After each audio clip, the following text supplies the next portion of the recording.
know they do.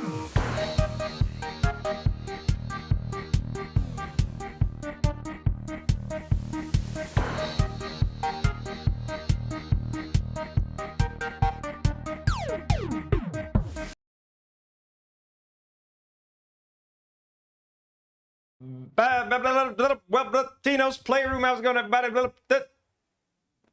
How's it going, everybody? Welcome to a brand new Tino's Playroom stream. I'm your host, Anthony, aka Tino. We hanging out in the Playroom tonight. We hanging out. Little Shaitan says, I love this intro. Shout out to Miles Murphy Cork for the greatest music in the game. Thank you for sending us this song as a little surprise. We got Little Shaitan in chat, Hidden Iron, Chris, Sarah Huaydat. How's everybody doing? How's everybody doing? We're hanging out here tonight, folks. We're hanging out. We're doing some reacting.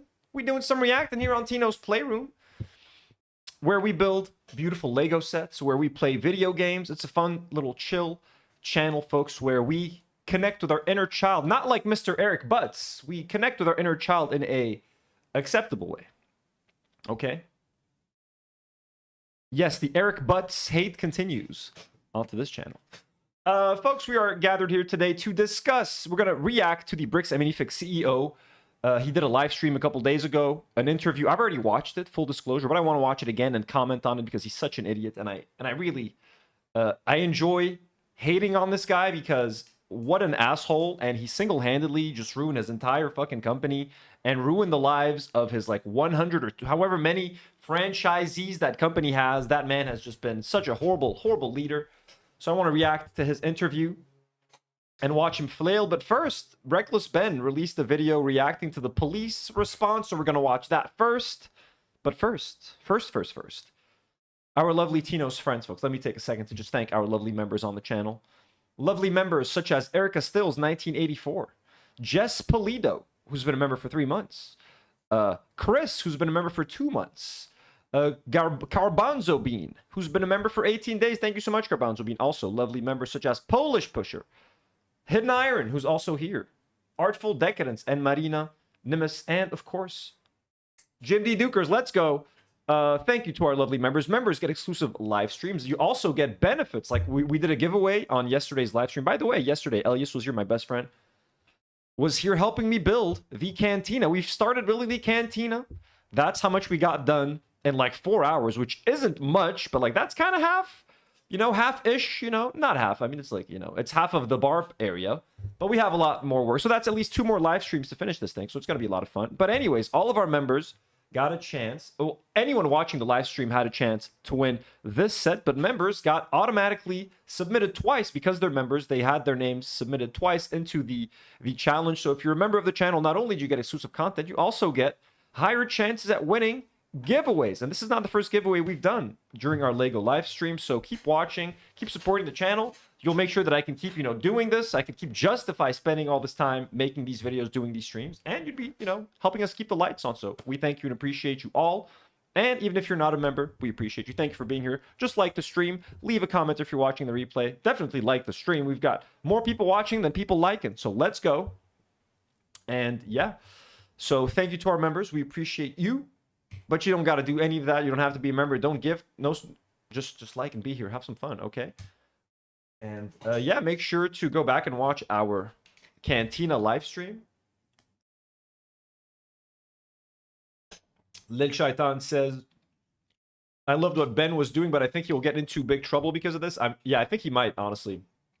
And I also watched some interviews with him, and he's saying too much shit online, I think. Sarah says, my birthday is coming soon, Anthony. Well, Sarah, yeah, happy birthday. Okay. Let's get into these reactions, because it's 10:20 p.m. here in Lebanon right now. So 2 days ago, the American Fork Police Department put out this, like, video. It's a statement addressing Ben. We're not going to watch this. It's 26 minutes long, and it's barely audible.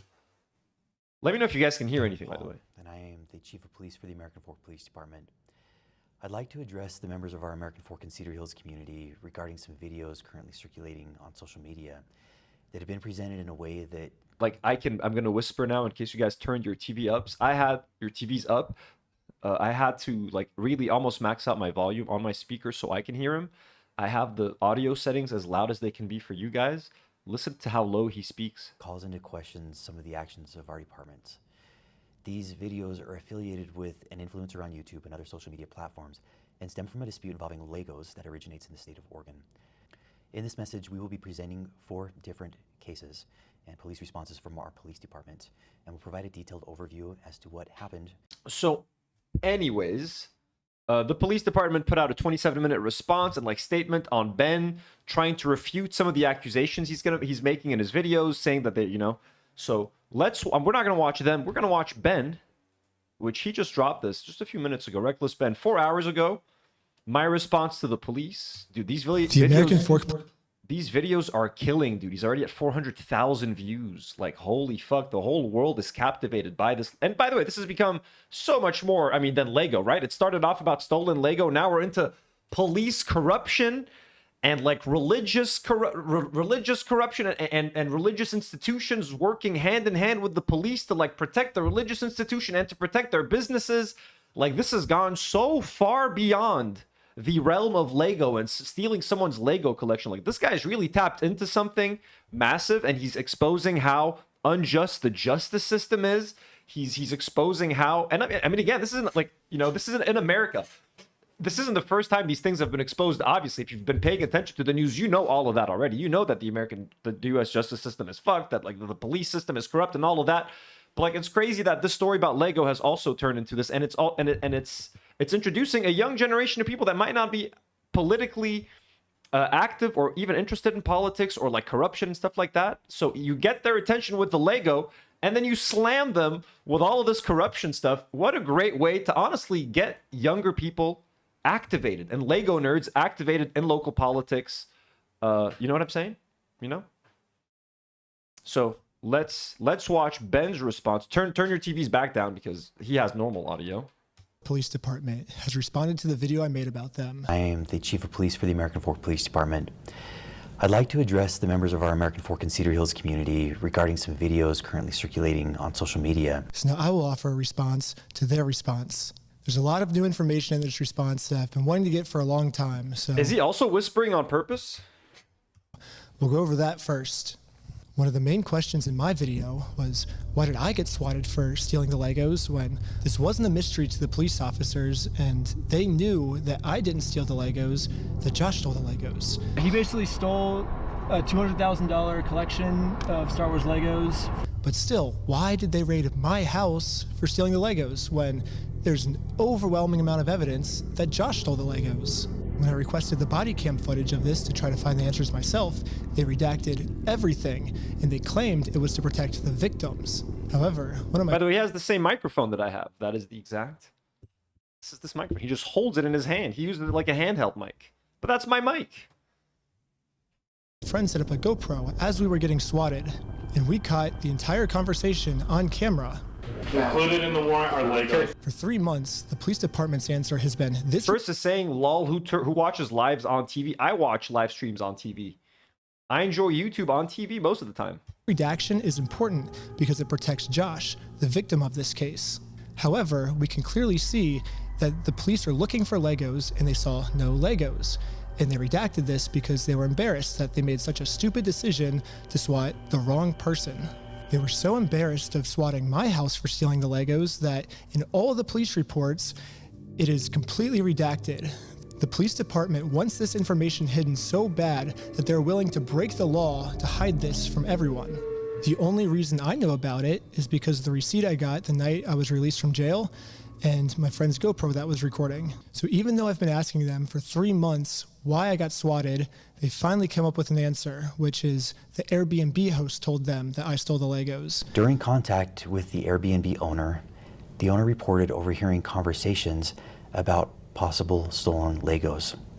Specifically, officers wrote in the search warrant affidavit. That's what they said? They had a conversation with the Airbnb owner, or like who, the neighbors? Legos. The owner reported overhearing conversations about possible stolen Legos. Specifically, officers wrote in the search warrant. By the way, you know the police is going to cover their ass completely. Like, there's nothing that's going to happen to the police department. It's great that they're getting exposed, but like, police departments have each other's backs, they're going to corrupt the living. They're going to corrupt the living shit out of this whole thing. To say like I'm going to science the shit out of this and The Martian. They're just going to corrupt as much as they can. They're going to do some classic corruption, folks. Burying evidence, deleting camera footage. Like, you know what I mean? So nothing's going to happen to any of these people. Affidavit. The homeowner also disclosed that he could hear multiple individuals inside the residence speaking about possibly stolen Lego toys they had taken. Based on that information, officers added a request within the search warrant affidavit seeking authorization to also search for and seize possible stolen property, including Lego merchandise. And you send a fucking SWAT team armed to the teeth? That's how you go look for stolen Lego merchandise? With a SWAT team? That's what that requires? District Judge Roger W. Griffin reviewed and approved the search warrant. I always like giving people the and Maximus asked, how did the Airbnb owner even overhear this conversation? Like, yeah, was he like, did he give them the keys? Here you go, enjoy the room, and then just stood outside the door and then just like listening, you know, like, what are they saying about stolen Lego? Benefit of the doubt, and I will take the police officer's word on this, but something fishy is going on here, and everything can just be cleared up if you unredact the audio and let everyone see the truth. Also, after we got raided and the police officers found no Legos, all of this footage has been redacted too. And my guess is if the police unredact this footage, we will find out the answers once and for all. While we were getting swatted, one of the police officers decided to injure me for absolutely no reason. He claims it's because I was trying to make a fast movement. Don't move like that. You understand me? Don't move like that. Don't move quick. Everybody just chill. But when we replay the footage, I love how chill the cat is, just like laying there. You can clearly see I was not making any fast movements. However, the police department has an answer to this. During Snyder's detention, Lieutenant Adamson took hold of Snyder's right arm. Lieutenant Adamson later reported that he felt Snyder tense his arm, at which point Adamson moved Snyder's right arm behind his back to place him into custody. The police department has made it clear I did not, in fact, make any quick movements like the police officer claims I did. So the police officer was lying, but not fully, because I did tense my arm. However, he lunges at me extremely fast before he even touches me. So how could he even know that I was tensing my arm before he even grabs me? That doesn't make any sense. There's only one solution. This police officer has psychic powers, and he could tell that my arm was tensing up before grabbing me. However, this makes no sense, because if the police officer did truly have psychic powers, he would have known that we were not the thieves, Josh and Brandon were the thieves. So this can't be the case either. I'm trying to have an open mind with these different possibilities of what this could be, but literally the only outcome left is that this police officer injured me for no reason. However, the police have another response to this of why I must be lying. In the X-ray image, this is, again, a great example of just like police brutality, grabbing someone for no reason. They're not a threat. He wasn't even moving. He was just walking around holding his phone, and they just grabbed his arm, twisted it. We know all about police brutality. And again, it's always weird seeing it happen to white people. Isn't that weird? You know what I mean? Like middle class, regular white people in the middle of like a nice neighborhood, in the middle of an Airbnb, they get swatted, manhandled. We're not used to seeing that. Image displayed by Mr. Snyder in that video, a small L is visible in the upper right-hand corner of the X-ray. The L indicates the image is that of the left shoulder. The video shows Lieutenant Adamson handling Snyder's right arm during the arrest. Yes, the stock footage I used to show what a dislocated shoulder is, an image that's clearly not mine because I didn't go to the hospital, I went to jail. So how could I have taken this picture? But anyways, the stock image I used is of a left shoulder when my shoulder that got injured was my right shoulder. When I was editing this, I like to think highly of my audience that they would have known that this was a stock image and I wouldn't have to spoon feed every tiny detail to my audience. But now I realize that there's... I mean, the fact that the police is even bringing up the image that he used in his video is not a real... Like, I mean, police department. Let's do better than that. Another portion of my audience called the American Fork Police Department that maybe I do have to spoon feed every single piece of information to. So I'm going to use this as constructive criticism, and in every single episode going forward now that I know that the American Fork Police Department's watching, I will be forced to spoon feed every single detail. As a professional slackliner, dislocating my shoulder is almost a monthly thing for me. The whole weight of my arm is just on this bone. Boon. 3 days before I got arrested, Oh shit. Tosh.0 reacted to him? I had a really bad ski accident where I had a really bad dislocation of my shoulder, and any movement at all would have dislocated it. So I will say here, I don't think that the police officer was purposely trying to injure me. I think to a normal person, this would have been fine. But for me in particular, this was not good, but it was still unjustified. And the police officer was just making up an excuse, and now they're making up an excuse to defend it. Another thing I find shocking is, I mean, nice of him to say, you know what I mean? He's like, look, it wasn't the guy's fault. I'm more susceptible to this, but there is no reason he should be grabbing anyone like that anyways. So, you know, he's still being nice to them. They're just buffoons. Like, none of them look threatening. That's the thing about that police department. They just look like a bunch of idiotic buffoons. Everyone at Bricks at Minifigs looks like an idiot. The cops look like idiots. Like, everyone just looks like a monkey dancing around. is the chief of police, even after reviewing the dash cam footage, says that we ran a stop sign. Richardson initiated a traffic stop on the vehicle for failing to stop before the stop line at a stop sign and failing to stop completely at that stop sign. The chief of police looked at this video and said, we ran a stop sign. And now he's using that to say, Yeah, they fully stopped. We saw that in the video. Bubba Fat 007 says, did you see that Eamon was the president of a company called Legally Mine LLC that his father is CEO of? They were sued last year for practicing law without a license. Legally Mine helps people protect assets from lawsuits. Sounds fishy. That is, I thought it was actually Josh that was there, but yeah, so I guess it was Eamon. Yeah, it's insane. I did hear about that. I forgot that it was Eamon that did that. hey, this was a legal traffic stop. The police officers did nothing wrong. At this point, we thought the best thing to do was to take Josh to court so he can be legally accountable for the crimes he committed. However, to do that, we are first required to serve him court papers. So we did what the law told us to do. I got a process server, and we went to his house to do this the legal way. Yeah, they also arrested the process server. How crazy is that? However, Josh did not want to do this the legal way, and instead called the police on us. Joshua Johnson contacted police and reported he was going to shoot someone as a result of the ongoing harassment. Multiple officers immediately responded to the area. Josh was so scared of going to court that he would rather shoot us than accept these court papers. He said he was going to shoot one of them? Holy shit, dude. I wasn't sure. I thought, at first I thought I was going to shoot someone, kind of like trespass. I trespassed you. I shooed you off the property already. He was going to shoot them? Dude, that's, you know. Anyone watching, anyone who doesn't know, I'm streaming from here in Lebanon. We got our own, we got problems here. Okay, we're being bombed by Israel, but like everybody in America has a gun, dude. Like that's fucking insane. Anyone who's just remotely paranoid or scared, I'm gonna shoot someone. That's what happens when everyone's got guns. Josh's logic here is that if he can murder the process server and if he can murder me, then he can get away with his crimes because there'll be no one to sue him in court. However, sadly for Josh, murder is illegal. And now he just admitted his plans to the police officers. The American Fork Police should at least be arresting Josh for trying to use murder as a way to get out of court.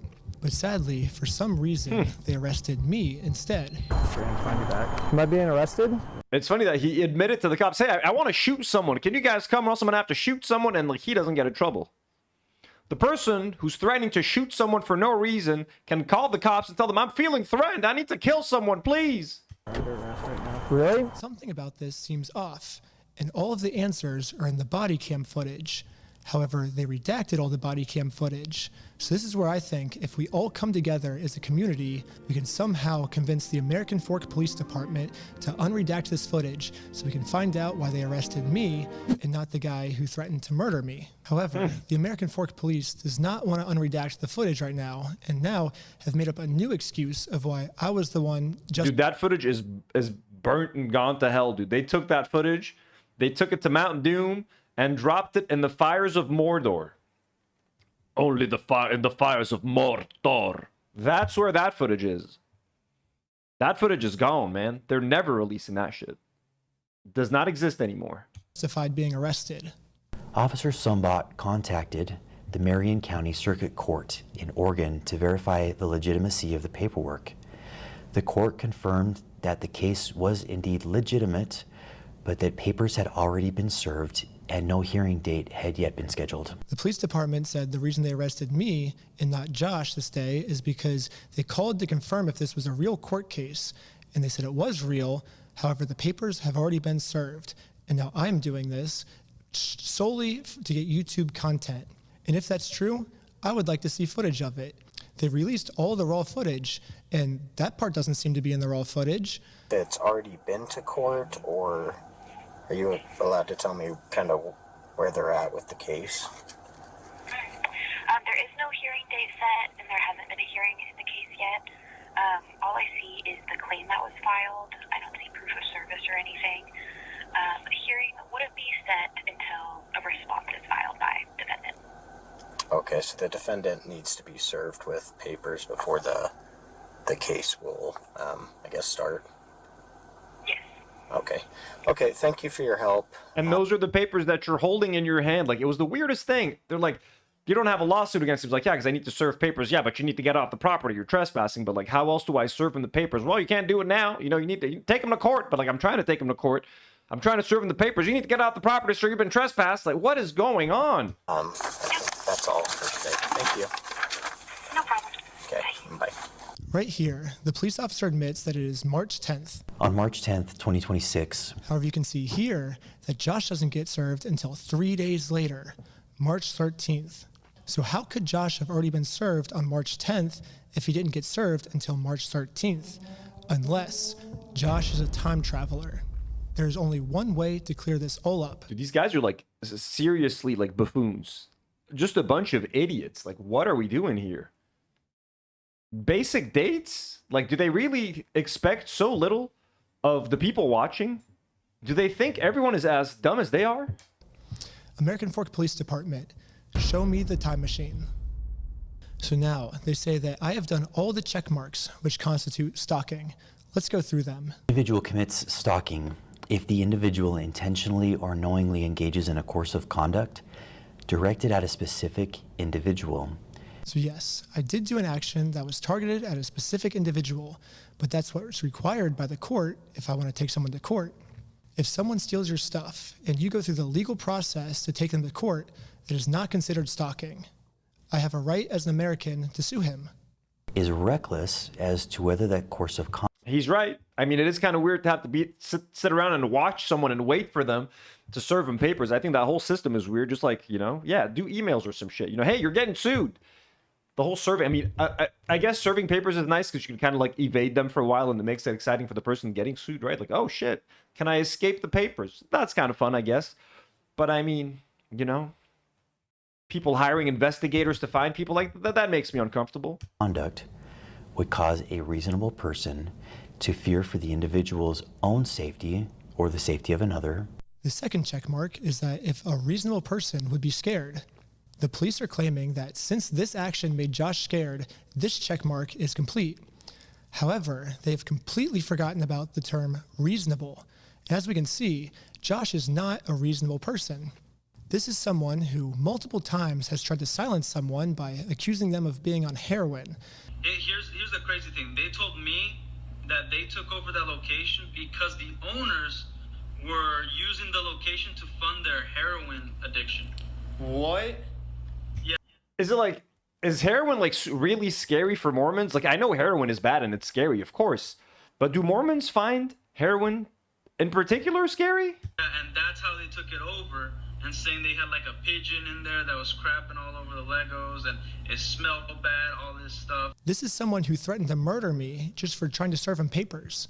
This is not a reasonable person. It is not reasonable to threaten to murder someone just for serving papers.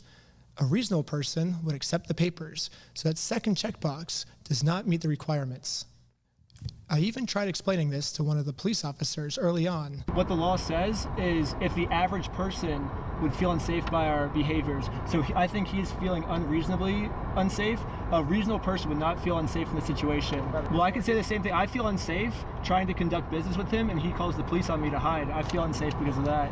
because we had a 3-hour search in our car. He said we had heroin in our car yesterday. We had a 3-hour search in our car. That makes me feel unsafe. I think that's reasonable for me to feel unsafe. It's not reasonable for him to feel unsafe. So Josh is actually the one who said he was going to murder me if I take him to court. But now I'm the one that's being looked into for threatening to murder Josh. How does this make any sense? Mr. Johnson alleged that Mansell had hired Benjamin Snyder to harass, stalk, vandalize the store, threaten to murder the manager of the store. Now let's go to the heroin claim. We got pulled over by the police and they claimed that we had heroin on us. This officer is going to conduct the search of your person because there are illegal substances in the vehicle. Most of this footage is redacted, so again, there's a big mystery of what happened. Can we all come together and convince the American Fork Police Department to unredact this so we can find out the truth? However, what the police is claiming now is that they did not get a call saying that we had heroin on us. Instead, they could just tell from the second we pulled over that our eyes were glossy. During the interaction, Officer Fraughton indicated he believed Shaw's eyes appeared glossy and expressed concern regarding possible impairment. That's so fucked up. Like, just letting some random person, some random cop, some dumbass decide to think, oh, I think this guy's on drugs, let's ruin his life. Like, are you kidding me, man? Just by looking at my eyes and you claim that they're like, the whole thing just stinks. Look back on the raw footage. This is what the police officer said his first interaction with us was like. Good with these guys being able to drive? Yeah, I think so. I didn't see anything clear as day with Tyler that I noticed. What's the goal? Right now? Yeah, I was gonna scare him a little bit and let him go is all I really was gonna do. Do we have charges, or are we just tired of them being annoying? It seems hard to take. I was just gonna scare him. How'd they get that footage? Back on the raw footage, this is what the police officer said his first interaction with us was like. Good with these guys being able to drive? Yeah, I think so. I didn't see anything clear as day with Tyler that I noticed. What's the goal? Right now? Yeah, I was gonna scare him a little bit and let him go is all I really was gonna do. Do we have charge? I mean, how can, like, dude, with all this, like, how they released this to them? Like, the police department filmed themselves saying all this stuff, you know, because of the body cams, and then they just released this footage that incriminates them. Like, this is, I don't understand America. Or are we just tired of them being annoying? It seems hard to take what the chief of police is saying seriously because so far almost everything he said is a lie. So the only way we can actually find out the truth is if we unredact everything. We already know the victim's name is Joshua Johnson. Why do we have to keep that protected? His name is already out there. None of these redactions are protecting anything except for the police. And now I want to acknowledge my friend Sheldon's arrest. The group stated they were supporting a GoFundMe campaign for a dying man. One of the individuals, later identified as Sheldon Norcross. Officer Richardson then decided to seize Norcross's phone, pending the approval of a search warrant, in order to preserve potential evidence and prevent. By the way, this is such a weird, like, why is he in front of an all-white background as if he's greeting you to heaven? He's the security guard at heaven's gates. Like, is that what we're doing here? Is that the look we're going for? Welcome to heaven. Is your name on the list? Are you here to meet Jesus Christ?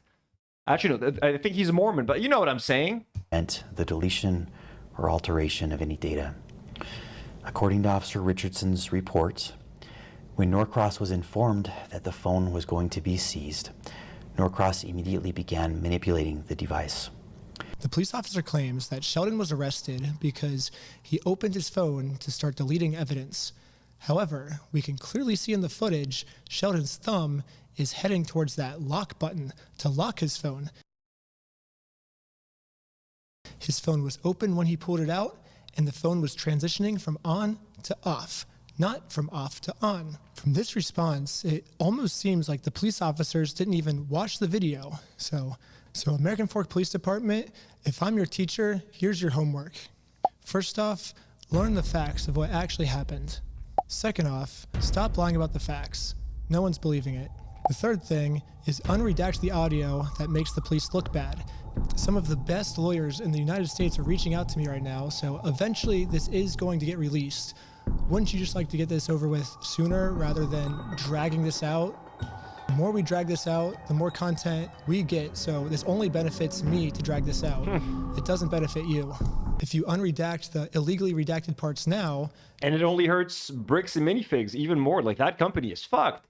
Every day this goes unanswered. Every day that Brian Mansell is not paid for his Lego sets, Bricks and Minifigs loses 100 more customers per day. That's the science. You'll win over audience support much faster.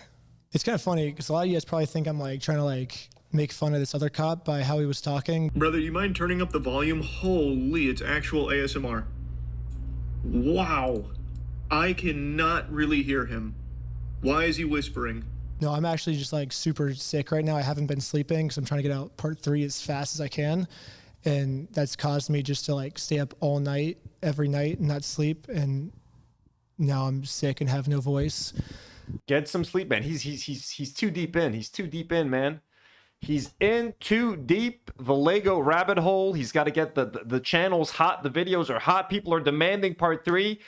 I understand not sleeping, but like get some rest, man. Because if you don't take care of yourself, you're not gonna be able to make part 3 or part 4 or part 5. So take care of yourself in the short term, so that you can, you know, keep producing in the long term. But yeah, I guess it kind of, I don't know why that police officer was talking with such a low, quiet voice, but that's why I am, at least. I wasn't making fun of him. I literally am just genuinely sick. But if you want to see part 3, subscribe to my Patreon at patreon.com/recklessben. Part 3 will be up there very soon. Part 2, I'm only dealing with misdemeanors, but part 3 is when they start accusing me of felonies. So it gets insane. But yeah, stay tuned. I'm going to crank out videos in the meantime until part 3 is done. But thanks for all the support, and let's find Brian's Legos. No, that's crazy. Okay. Mauricio says it's his moment. Yeah, it is his moment. It is his moment. He's got it. And he's honestly, again, part one is one of the greatest things I've seen on YouTube in a long time. The way it started off as one thing and then just morphs into something completely different. And now there's this whole conspiracy that has captivated the world of Lego. It's captivated a lot of mainstream audiences that don't even watch Lego stuff. Like what got me in was the Lego part of it. Like, oh, okay. So they stole someone's Lego collection, and now look at what we're talking about. Police corruption. Aren't the kids going to love this? So anyways, now let's head over to the interview with the Bricks and Minifigs CEO, Eamon McNeff. Yeah, Eamon McNeff.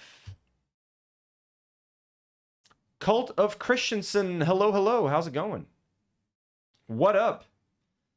How's the Cantina coming along? The Cantina is right here. This is everything we got done for the Cantina cult. We got parts of we got like 4 chairs done, you know. We got the bar, the actual bar itself. That's done. That's built, ready to go. We got that little ship on the side, the little beautiful side build. That's done. It's going to be parked right outside of the Cantina. We need at least 2 more live streams to be done with it. At least 2. We did 5 bags. There's 18 bags total. So if we do 6 bags or 7 bags, you know, I think if we do 2 like 5-hour streams, we could get that shit done. We could get it done. The Cantina, baby, let's go. UCS retired, spent $600 on that thing. That's why I'm reacting to the stuff on this channel. I'm a Lego guy. You guys know that. I'm a new Lego guy. I'm a new convert. Kind of addicted. Kind of scary. Lots of Lego Star Wars as well. So I can relate to Brian Mansell. I can relate to his dad. I own Lego Star Wars. I am building my very own clone army. Bubba Fett says, I'm getting the Dark Falcon today. Bubba Fett, I have my Dark Falcon already ordered. It's waiting at home in the States. I ordered it off of Amazon because I'm visiting the States for a month. So it's already at my sister's house. It's there. I got it for $140 on Amazon. It was 20% off. How much you get it? What'd you pay for it, Bubba? I want to know if I got a good deal. I ended up paying $150 with tax. But yeah, it's normally $180, right, in the US. Here in Lebanon, it's like $300. So I got a really sweet price on, unless if you're buying, I don't know how much bricking would charge for it here in Lebanon, but it's the one place I saw it here in Lebanon. It was for like $300. Someone was selling it for $380. Insane prices. Yeah, I found it for $140 on Amazon, $150 with tax. Sweet fucking deal. Sweet deal. Cult of Christensen says, I have the cantina, still need to build it. Ooh, nice. Bubba Fett. Bubba Fett also got the same deal on Amazon. Let's go. Everybody's saving some money on that Lego. Why not?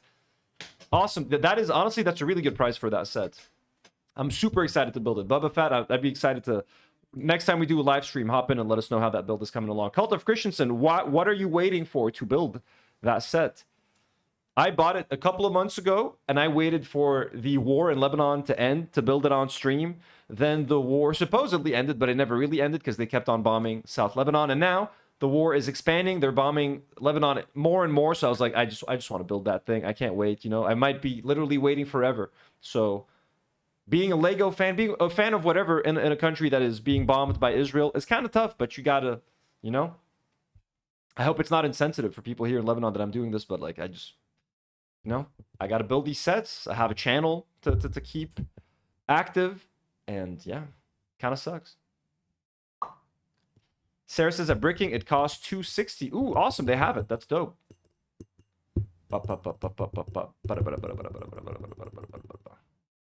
All right.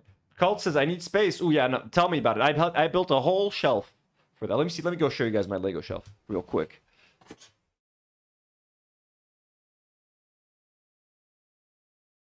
Hello, can you guys hear me? Okay, I have my other mic over here as I try to show you guys. So I got Rivendell up here. Cantina is gonna go up there where you see Eevee, where my Eevee's at and stuff, and my One Piece ship. That's where I'm gonna put the cantina. And all of those sets, I'm gonna move up to like the tippy top of the shelf. So all the top shelf stuff is gonna go on the top shelf, and the cantina is gonna be right above Rivendell. Then I got Rivendell, obviously, and under Rivendell, where I have some of the boxes for my Lego sets. My that's the Pikachu, Mega Pikachu, and a lot of my clone stuff that I'm still, you know, getting. That's where I'm gonna have my clone army, my little Clone War setup. Is gonna be right down here under Rivendell. It's gonna be a Clone War setup, a nice little battle action scene, and then Rivendell, and then, you know, Cantina, and then miscellaneous sets up top. But I'm already out of room. I'm already out of space, you know. It sucks, man. That's the biggest problem with Lego, is just the display room. Hope you guys enjoyed that tour.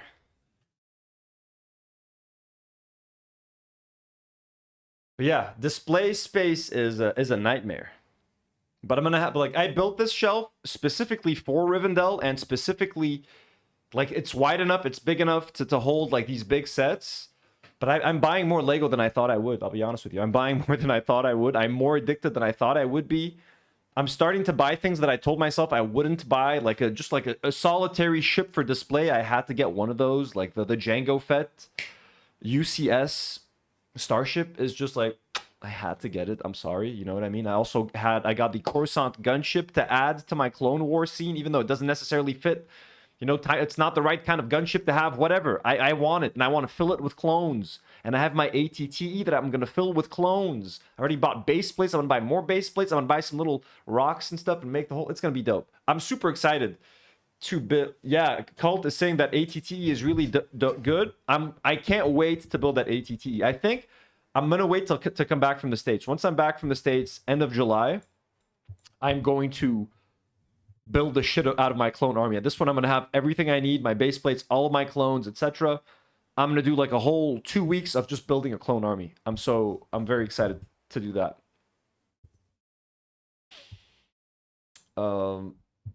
Hidden says you have to turn the whole room. Well, I mean, I could build another shelf, but this shelf cost me $350 to build. I should have just bought like a cheap shelf from like a store, but I couldn't find a single shelf that could fit fucking Rivendell. Rivendell's dimensions are so massive, so I had to build a custom shelf.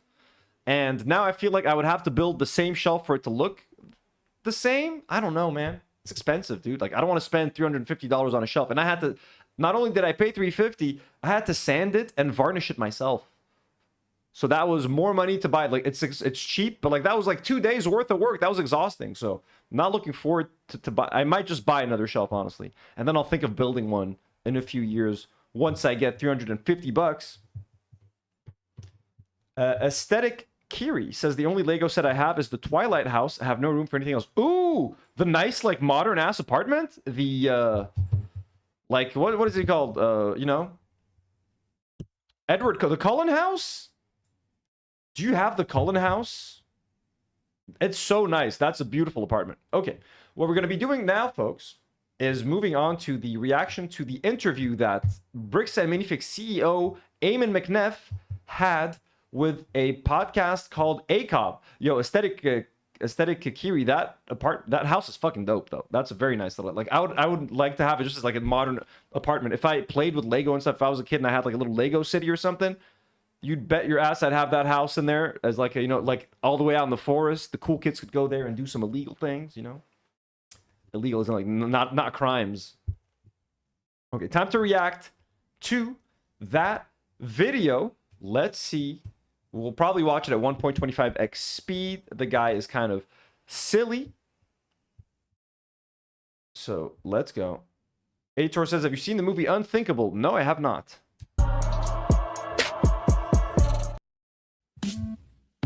Oh, we are doing music. Yeah. I thought we're doing a full show, baby.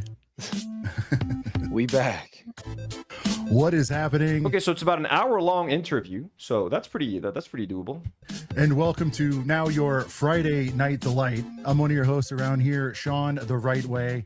Joining me, as always, the one and only, the legendary Brent from Brent's Bricks. Yeah. That's me. That's what they call me.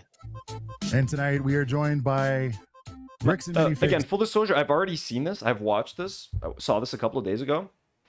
What I will just say about these two guys. Now, first of all, if I were these guys, I would never want to be the guy to invite the evil CEO onto my show and give him an opportunity to defend himself. I know these guys were trying to like hold his feet to the fire, and it's great content for them. I'm sure it was a very profitable live stream. I saw the big super chats coming in, so I'm sure this got them a few subs. This got them a whole lot of exposure and a profitable live stream because people wanted to get their questions out to the CEO. I get that, but like still, as a up and coming YouTube Lego YouTuber myself, just like these guys, they're not a big channel. They have like 6,000 subs, so like they're pretty small. I would not want to host this guy, even if you can get answers from him that could get him in trouble or that could in a way help Ben. Most of the audience was kind of hating on these guys for letting this guy come here, and then one of the two guys, the guy on the left with the red hat, kind of started to try to defend him and go like, well, I mean, he does have his perspective, so like I don't even want to give myself an opportunity to have this guy be nice to me and to try to change my mind. He's clearly an asshole. His whole the whole corporate side of his company is clearly very corrupt. So, like, don't do it. Don't do it. There's a Lego YouTuber that I kind of enjoy watching some of his videos. MNR. He was like, I'm thinking of, should I get him on for a live stream? I put a comment. I'm like, dude, you do not want to be getting this guy onto your show. So, what I would say is, why bring him on? It's not going to make your channel look good. And whatever few subscribers they did get, you know what I'm saying? Most people were just calling these guys like shills or whatever. So, you know, I don't know if those few $100s were worth potentially selling out your even though Ben, like Reckless Ben, later calls them in and tells them, thank you guys did great. Like he wasn't trying to send any hate their way. Most people weren't really feeling them. CEO Eamon McNeff here to hopefully clear the air on some stuff. There's been a lot of news out there regarding BAM, so we'll have that. And yeah, looking forward to the hang. Guys, if you're new around here, like and subscribe. It's wild the amount of traffic we've seen the last few days. Whether if you're watching live, make sure to click that like button. But hopefully, again, this is a positive, productive stream. And yeah, off we go. Because we are a couple of brickheads. Yeah. Back. By the way, also, horrible name for a channel. ACOB. Their channel is called ACOB. Like, you know what ACAB is, right? All cops are bastards. Why would you make a YouTube channel called ACOB? A couple of brickheads? Like, no, man. Like, it sounds really bad. Like, you almost sound like ACAB. Why even hover around that name? You know what I'm saying? Very weird choice of name. Or ACOB. And this guy kind of looks like a cop. You know what I mean? Guy on the left kind of looks like a cop already. Back to back, baby. Back to back. All right. So, how's it? I mean, I would ask how it's going, but obviously things are how they are, but you did ask, Ammon, you wanted to, you're happy to get into Q&A and all that stuff, but you did say, and we agreed to, first off, thank you guys for agreeing that we don't have all corner bastards to submit any questions. I think that was great. So you don't know what's coming on that end, but you did ask to make a statement to kick things off, and we said we would hear the statement. And so let's start there. If you want to intro whatever you want to do, man, but the floor is yours. Yeah, appreciate it. That's really helpful. Yep. So, yes. By the way, for a guy who's like the CEO of Bricks and Minifigs, like basically a company that primarily deals with Lego, not a lot of Lego in his background. Like, what are we doing here, man? A couple of minifigures on the shelf, if they even are minifigures. You got some kind of a duck over here, some Muppets thing over here. I don't know what the fuck that is. Where are the Lego sets? My name is Ammon McNeff, and you'll forgive me. I am reading this so that the statement can be clear and concise, but I'm CEO of Bricks and Minifigs. And I want to speak directly, not through a blog post, not through an email. You are kind of talking through a blog post. You're reading your fucking statement. Again, this is why you don't want to invite the CEO of Bricks and Minifigs to your show and give him a chance to try to launder his reputation. Just directly to anyone. Not that it worked. Following what's happened in Salem, Oregon. To the Mansell family, I am sorry that you are in this position. A family that loved Lego and trusted someone with their collection deserves better than what happened. That has always been our position, and it has... I'm sorry that you're in this position that we put you in. I'm sorry that you're dealing with all the stuff that we've been putting you through. It's not changed. Here is where we stand today. We want to hear from you directly. We want to help facilitate a resolution of this through the proper channels, and that has not changed. We are willing to sit down with you with a professional mediator, one you're comfortable with, bring the consignment agreement you and the previous owner of the Salem, Oregon store created, bring your inventory list, bring whatever documentation you have, and we're not asking for perfection, we're asking for cooperation. We will bring everything we have too, and we will go through it together. We want to see this resolved. Brian, that's it. That's the offer. A mediator, a table, documentation, and a genuine effort to get your family to a fair place. No cameras, no stunts, no manufactured drama, just a real conversation. I'm pretty sure he tried to get all of that done before YouTube fucking exposed you. He tried to contact you guys, get his Lego sets back, reached out to you guys time and time again, asked to talk. He was banned from the store. He was banned from going to corporate. Like, all of this was attempted before. That's what's fucking crazy. Not that they got caught with their dicks in their hands. You know what I mean? Theoretically speaking, so to say. Now they want to talk. Please, Mr. Mansell, let's just... No cameras. Let's just have some nice mediation, just calmly, let's just have a good time. Let's be friendly. He tried. Everybody tried, guys, for a long time. Now, I want to speak to the Lego community and our franchise family. There are more than 300 beloved Bricks and Minifigs locations across this country. More than 300? Oh my God, dude. Again, a lot of people have said this online. I swear to God. All Bricks and Minifigs owners need to come together and do a fucking class action lawsuit against this fucking clown. Class action lawsuit against this clown, man. This guy single-handedly ruined the reputations of your business. Or they need to demand some kind of stipulation in their contracts that allows them to remove the Bricks and Minifigs branding from their storefront and rename their stores. And remove their association from Bricks and Minifigs. Like, he destroyed the company. He destroyed the company. He either has to give these store owners the right to go independent, or like get out of their contracts for free, like something. But like, they gotta sue him. They gotta sue his ass, dude. And knowing America, they're probably gonna sue Ben. And Canada. Almost every single one of them is owned and operated by local families. Moms, dads, Lego fans, people who invested their savings and their hearts into building something for their community. None of them had anything to do with what happened in Salem. And yet their stores have been review bombed, their employees, some of them teenagers working their first jobs, have been cornered, recorded, and harassed. Their families have been frightened. Many of our locations have received bomb threats, extensive hate mail, and death threats. Family members have been confronted. Wait, politics what? Chris Kunzler wants to talk to me about vintage Lego sets? What? Really? Where'd you hear that? Innocent, hardworking people are being hurt, no doubt incited by online profiteers. I want every one of our franchise owners to hear this directly from me. I see you. I'm sorry you're carrying this. I see you. I hear you. I feel you. I see you, Jake Sully. We are the Navi. Oh, Jake Sully, you are the Turuk Maktu. You did nothing wrong, and you did not deserve what has been directed at you. We are here for you, and we are not going anywhere. To the customers and partners we love and who have stood by their local Bricks and Minifigs store through all of this, thank you. You are the reason these families keep showing up every day and why they keep doing what they do for you. To the LEGO community, we deeply regret the confusion and toxicity that has been created by a few, and I'm here to say that we hear you. By a few? By you! Ooh, it rhymes.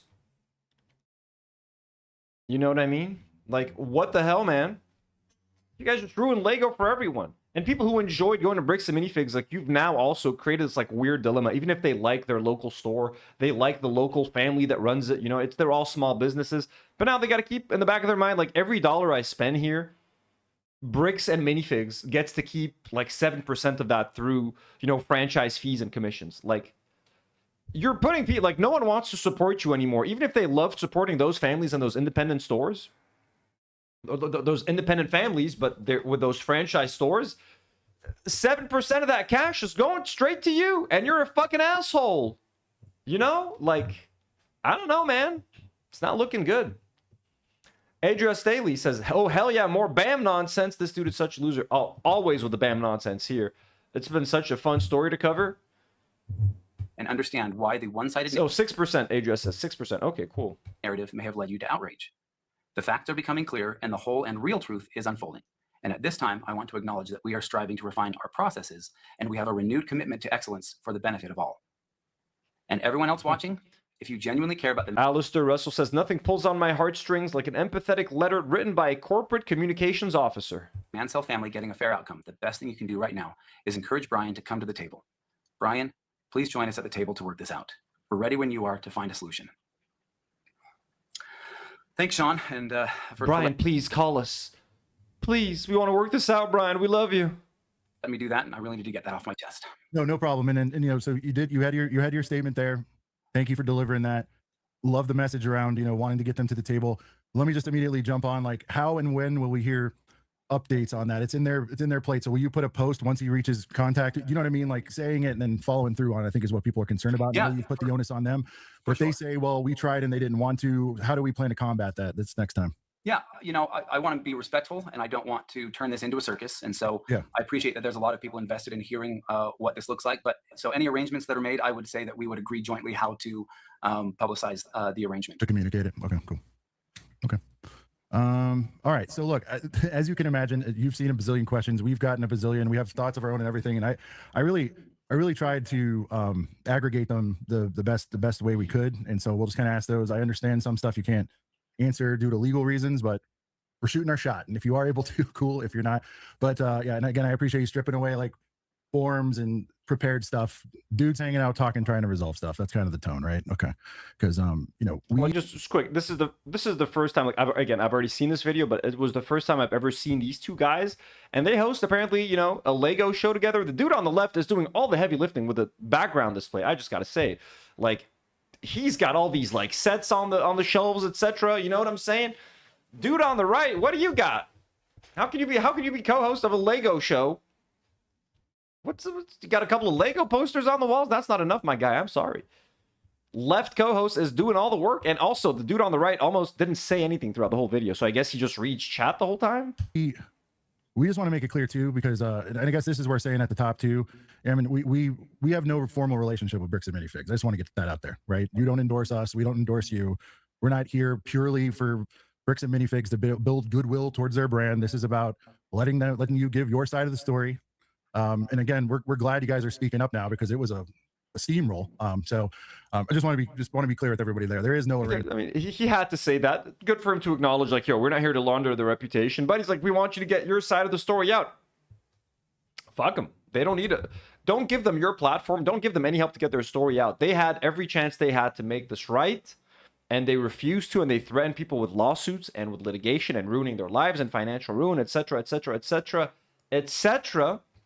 Don't be so charitable. Be like, hey, come here and explain yourselves. I mean, it's great. It's good content for us, so I guess thank you. I just wouldn't have done it, but hey, I'm glad someone did. I mean, everybody can say shill and whatever they want. Brent and I remain independent 1000%. We're not part of LAN. We're not part of Lego. We're not part of Bricks and Minifigs. We're fans of all this stuff, or can be. That's about it. Okay. So here's a fun one right off the rip. Speaking of Lego, has Lego said anything to you guys about this situation yet? I don't have any official communications from Lego on the matter. Okay. So they're You don't want to hear from Lego, my man. I think if Lego reaches out to you, they're gonna fuck you up. And they're like, whatever deals you have with them, whatever, like, you know, formal business relationship you have is fucked. So you don't want them to reach out to you. You should fucking shit yourself. You should shit bricks once you see a letter from Lego, my man, or an email. You're fucked. They do not want this. They do not want this ruining their reputation. Now Lego's in the news for all the wrong reasons. Stolen Lego, conspiracy, old man, robbed, old people, theft. They don't want that. They want, hey, Lego's associated with fun. We got the new June sets coming out. Y'all like some Lord of the Rings? Y'all like some Minas Tirith? How about Shrek? How about Snoopy? Do you guys like Snoopy? All coming out in June. Don't be talking about Lego theft. Let's talk about the fun stuff. Okay? So, yeah, you don't want Lego to reach out to you, dude. You're fucked if they do. Seeing all these stories and your primary contact has not said anything about the Not that I've publicity, heard of, or- but I don't speak with Lego on a regular basis, so I haven't checked Okay. on that. Someone on the team does. You ain't gonna speak to him anymore. Best believe that. You're not gonna be getting any more letters from Lego. You're not getting shit from Lego anymore, man. Maybe. Yeah, we have a whole department dedicated. I'm to just curious, like if they're willing to, I don't know if help out's the word or whatever, you know, in the situation, but that's Yeah. something people ask. Where's Lego at on this thing? What do you imagine they're at? Are they even paying attention? Oh, They're not gonna help him. I can tell you that. They're gonna try to help. If anything, they're gonna try to help the Mansell family get their Legos back. I don't know. I'm like, you know, Lego's a big company. They are pretty big. And so we. Thanks, Ryan. Yeah. So M&R, this dude just gave them a 10. This guy was considering getting this guy on as a guest. We appreciate the work that they do and all the product that they put out there. But yeah, like we have a good relationship with them, but you know, they also tend to just let us do our business and we let them do theirs. So There you go.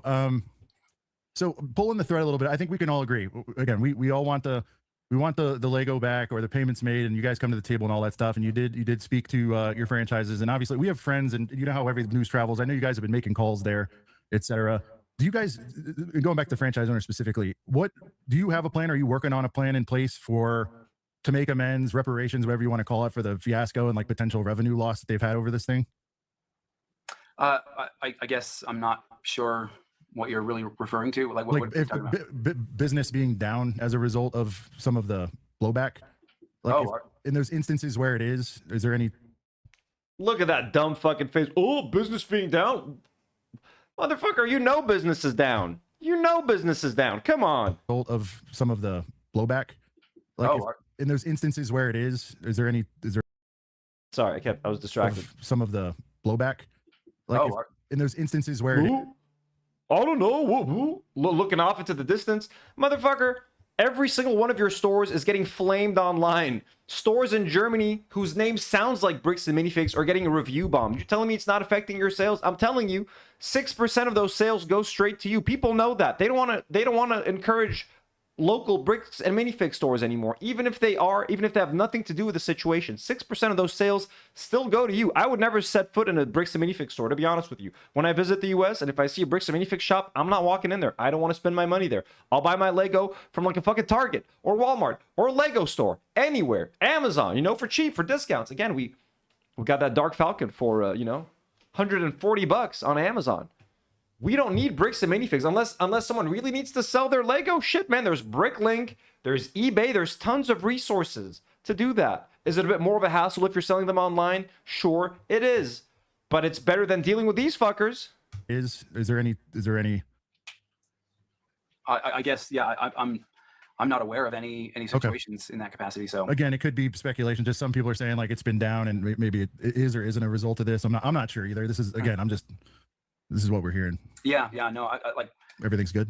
Yeah, haven't heard anything Okay, cool. to the contrary. So okay, but are there any plans? You mentioned there's a couple hundred locations. Are you guys doing like conference call? Are you planning on like reaching out to each one and giving them time, or are you just doing like an open door policy where they can? Yeah, we've been trying to be as open and communicative as possible through the whole process. And trying to through the whole process that I've created single-handedly myself and the two owners from the shop, Josh and Brian.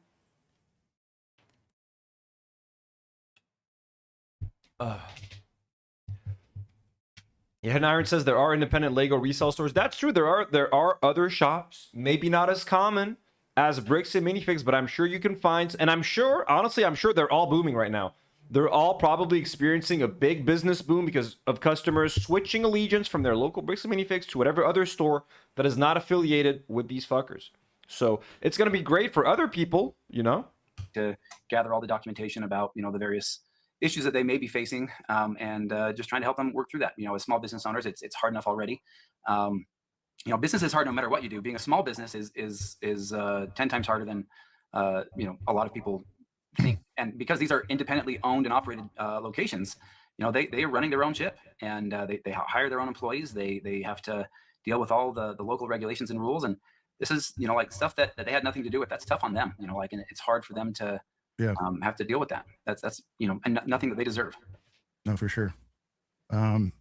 So if it's all independent, like beyond getting them set up, like what are you guys offering like an ongoing support for franchises? Yeah. In franchising, you know, the relationship starts. We have the branding, we have the vendor relationships, we have larger buying power, the ability to get other product cheaper. You know, like there's a lot of additional benefits, but like even like with websites or with different platforms, things that it might be cost ineffective for a single franchise to be able to utilize. Like we have access to like data reports and things like that could cost, you know, tens of thousands of dollars a month for some, you know, like independents. But utilizing a franchise system, we can spread that across a much greater pool, and it makes things more cost effective in that capacity. And there's lots of sharing back and forth of best practices and things like that. Like best practices, how to steal massive Lego Star Wars collections. Guys, I'm gonna just go get a little bit of honey from my throat. I'll be right back.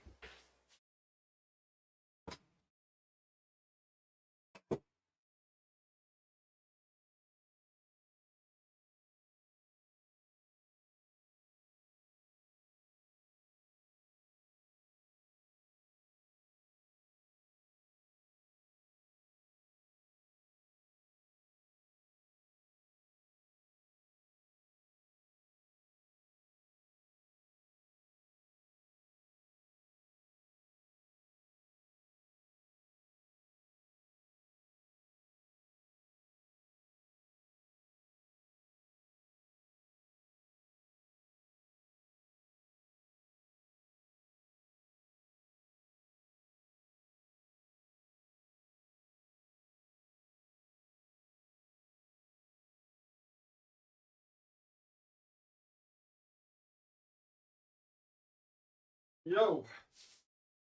Sorry about that.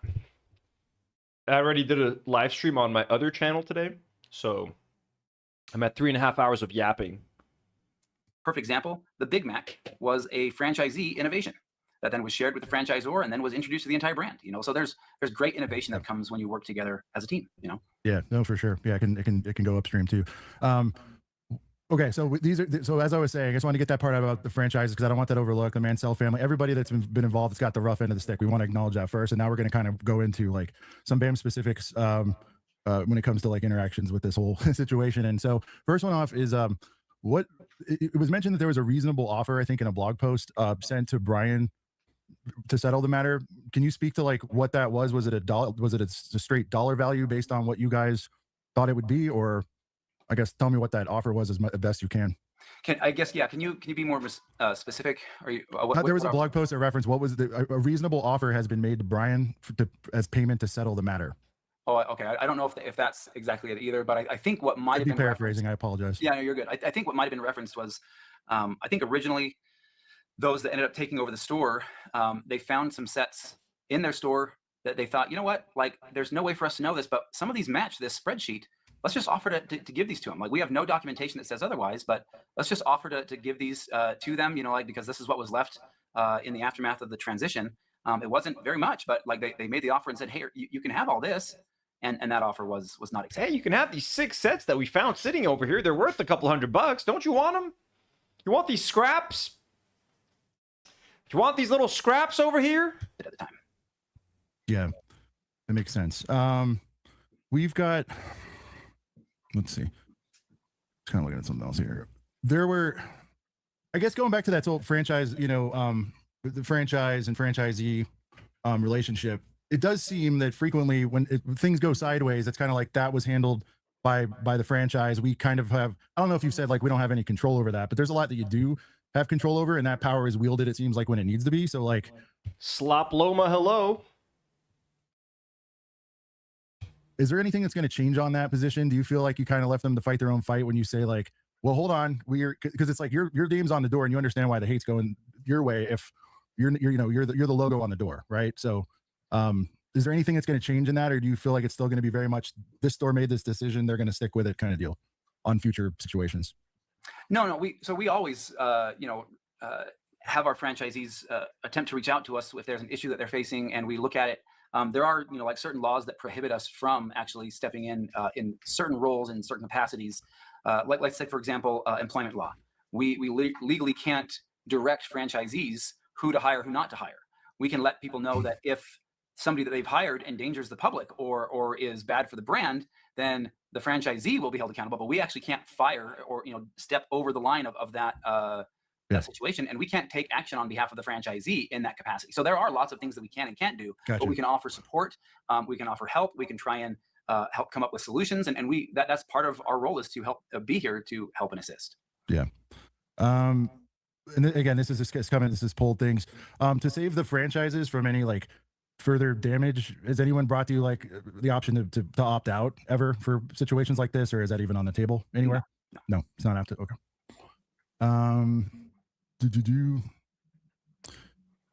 So I guess the question is sort of like, why now? I mean, I think a lot of people have heard a little bit about this, especially if you're in the Lego space. We'd seen the sign, right? The now infamous sign that was draped over the store whenever that broke initially. Why is it just now that we're paying attention? I mean, was it the videos that have come up that have brought you guys to the table? Slop Loma says it was more of a shocked hello. Hello? Well, has it been happening in the background and people just didn't know it till it was blown up? Do you know what I'm saying? It's like, it seems like you guys are willing to talk now, and we appreciate you guys coming on and giving you a chance to talk. But like, is it, I mean, in reality, is this why? Because it got so big you couldn't not talk anymore? Yep, pretty much. What is he gonna say about that? Oh no, we just no, come on, you fucking liar, Just say yes, man. What are you doing here? No, we just now felt like the right time, I mean, in reality, is this why? Because it got so big you couldn't not talk anymore?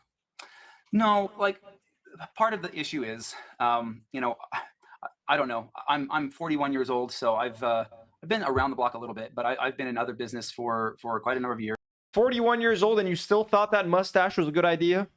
Sure. And one of the biggest things that I've learned is, like, you take a logical, reasonable approach to almost all things, and most things will take care of themselves.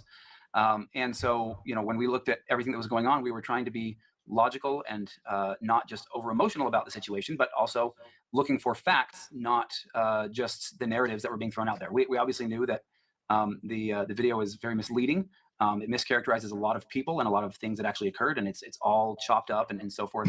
And so we knew that we needed to take the measured approach. But sometimes when you do that, it takes time, right? Yeah. And especially if you're working with law enforcement, when you're working through the legal system, there's effort and time that has to be put into that because you can't just go in half-cocked and just say, hey, here's what we think happened. And they're like, well, so okay. A week before this video broke, just to kind of like put it in layman's terms, a week before this Reckless Ben video broke and brought like the biggest spotlight to it to date, I would say, of the situation. You guys were actively working. By the way, channel members, I think right now in chat we only have Chris and Hidden Iron. I was supposed to build this set for a members build live stream, but I ended up giving this set away. What I'm thinking is maybe still building the set and ordering a new set to give away. The same one as this, but I don't even know if I still want this, so no, I'm not going to build this. Maybe I can build one of my other sets for a members live stream. I'll figure something out for a fun live stream this week. Members, okay? On it, or somebody on the team was, or it's. By the way, we're at 56 Tino's friends. We have a goal of 100. We're at 56. It's pretty damn good, guys. 56 Tino's friends. Thank you to everybody who gifted memberships previously. We appreciate you. Thank you for supporting the channel. Some kind of is that what you're saying? There were elements you thought about before, like frequently before this came back up again, or no? There had definitely been some crimes that had been committed against several of our employees, and so we were working through some of those things already. And those were working through the process. And so, yeah. So there, like I said, I would say elements that were being worked on. There were crimes committed against the employees before the video? Yeah. Oh, yeah. During the making of the video? Yep. Okay. What kind of crimes, man? What kind of crimes were actually fucking caused, man? The guy with the red hat looks like Alex Jones. Kind of. He does look like Alex Jones. Yeah. He does kind of look like Alex Jones. And is that, and you're saying, your brother was saying, it's gotten worse since the video's released. Is that what you're saying? Yeah. Okay. And so is that making you guys, or is some of that making you guys step up and be public about it now? Again, I would, what I would say, you got to say, like, you guys are showing up. I mean, I find it a little, it's not coincidental you guys are willing to talk now that it's blown up and it's getting a lot of views and traction. Can we just like say that's happened? No, for sure not. No, what really happened was we had to wait until all of the documentation was properly filed with the courts. Oh, he's doubling down. He's like, no, for sure. This has nothing to do with the fact that it's blowing up. We were just waiting for the documentation to be ready. What documentation? Everything proving that you're guilty? You know, like if you start going out and saying things and blowing things up and doing all sorts of stuff before you've properly documented everything to the courts, it really hampers your ability to speak the truth, like in court. Okay, so CEO hat off. So if I'm hearing you right, CEO hat off as a dude, as a fighter. To be fair, Ben has probably talked a bit too much publicly. Again, he's probably shared a bit too much.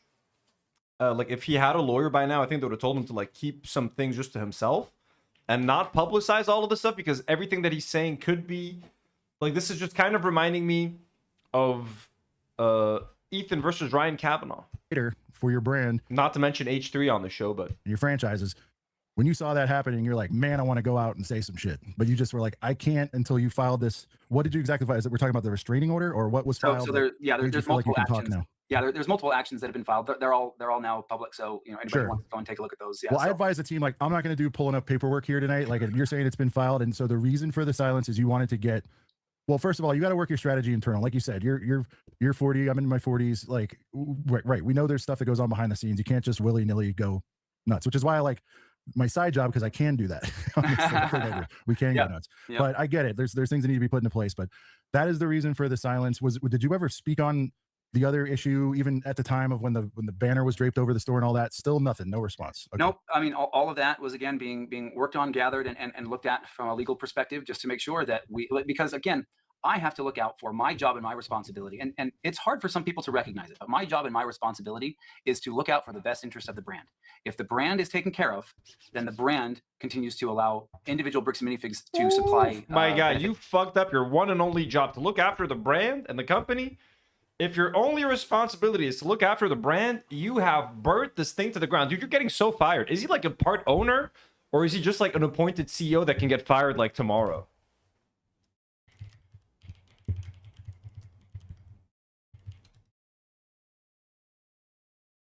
Also, he does own it. In 2018, Bricks and Minifigs was acquired by brothers Eamon McNeff and Matt McNeff, who had previously operated a franchise location in Utah. So he does own the company now, so he can't get fired.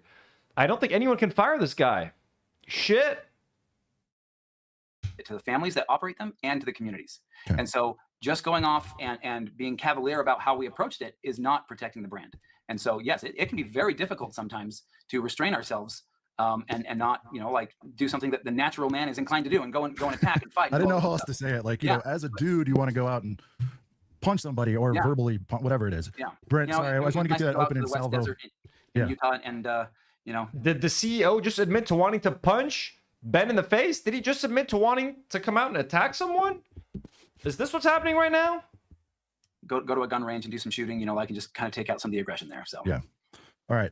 Well, Brent, you want to hit a super or ask one of your own, and then we can get back to some other questions. And again, thanks for being here, man. I think this is going to hopefully clear the air on some of the stuff. Yeah. So just real quick, everyone. Stop sucking up to him. Why is he like kissing his ass? Thanks for being here, man. He needs you. He's desperate for any positive press. Why are you thanking the CEO of Bricks and Minifigs for being on your show? He's the one who fucked up. He's the one who owes someone $100,000 for their stolen Lego sets.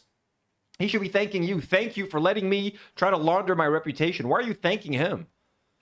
Thank you, Emperor Palpatine, for giving us your time for this podcast. On leaving supers, guys, we'll try to get to as many as we can, but and especially like yesterday, an enormous amount of questions. But just to start all the way back from the bottom. I'll try. We'll do our best here. Don't know if you have the answer to this one. It's a little bit of an obscure question, but Crystal mentioned on Reddit that she was not allowed to retrieve her store parakeet. Didn't know there was a parakeet involved. Wow, what happened to him? Where is he? I want parakeet justice too. I doubt you know anything about a bird, but yeah. No, actually, I know about the bird. Is this brick build or a real bird? What are we talking No, about? it's a real bird that was in the store. And the incoming individual said, "Hey, don't forget your bird." And she says, "Your problem now." That was the answer. And by the way, all this stuff you're saying and what Chris is saying, and I'll be honest, I don't feel all that much like in terms of the previous store owner, Crystal, what she did with the parakeet, whatever, all of that, like I don't really care. To me, they're not that relevant to the story, even though they might, they might have lied and they might be more responsible for what happened to Brian's Lego sets. Maybe they didn't try hard enough to get them. I don't know, but like there's the video evidence, there's the video footage of them being kicked out of the store and her mentioning like, hey, there's this guy, we have this co-assignment, we owe him money, we owe him a cut of these sets, and they're like, hey, we take it over. Corporate's gonna take it over, don't you worry. So that is on camera. So I do think they come out looking okay, but I mean, you never know. But like, okay, she didn't take the parrot. That's not that bad in my opinion. I mean, it sucks. I would take the parrot. Again, she was very kind to us to come on all that. So, and again, we don't know what we're doing, but we're getting into receipts time, right? She says she has video of all those sets being there when you have the takeover. I'm sure you're like, let me see it. And on the flip side, you guys made a video of what you did see. That'll all be turned over, correct? Yep. And that's truly what we want the mediation and everything else for, so we can see it all. But yeah, so the video footage, for the claim should clearly indicate that she said, well, the bird's your problem now. However, the bird was, taken to a no-kill shelter, and hopefully it's been now rehomed. So the bird is hopefully in very good hands right now. All right. Appreciate people for just leaving. Hopefully, he couldn't even confirm. He thinks that she gave up the bird, like that's a W for him, and it makes him seem like he didn't steal the Lego sets. Like, my God, that doesn't change shit. If you think that changes what anyone thinks, what happened to the bird, Oh, did I just? Oh fuck! I tore this. I ripped this. Okay, I'll stick it later. Just trying to clean it. All right. Dono's not saying anything. Yeah. And if it's you guys just sharing your thoughts to like show how you feel, we're not gonna like ask Emin that, just so you know. Like, yeah, I mean, he'll see it. He'll see. He understands and he knows the narrative's going on. So if you guys have comments, welcome and all that. But as far as like legit questions, we'll try to get those to you. If you can find, do we have any legitimate questions in here? If not, we can get back to some. No, it's all good. Let's see. I'm just scrolling through here. Sorry, guys, I don't want. Shout out to this guy who's playing Pokemon on the DS. All right. Well, while you're doing that, Brent, let me. Okay, so last night, have you reviewed at least part of? Oh, go ahead. Do this one, and then here's an actual question. Sorry, it's like we appreciate the support and the supers and everything, guys. But if we read every single thing, it'd take us a long time. Go with it, Brent. We don't have to apologize. Let's go. Yeah. So GIOP2 Rex Commander. Shout out to the membership for 2 months. Wants to know why the stuff wasn't just returned at the start. Great question. Appreciate that. First and foremost, we did not know about the arrangement that was in place, and we believed that, and when we took over the store, again, as they did the inventory, there was very little inventory in the store. So the documentation will show, and all the court records will show actually how much was in the store. So it's nowhere near the amount claimed. Yeah. So people keep wanting to say, well, you had it and you should have returned it. Well, no, we didn't have it. And on top of that, those that were doing where do you think it is now, man? Like, if you had to take best guess, I don't want to make you go through an answer. So I'm looking at B&H on the side. I kind of broke my filter. I was just trying to clean my mic filter. My pop filter. Pop. Gotta try to buy a new one. Pop filter.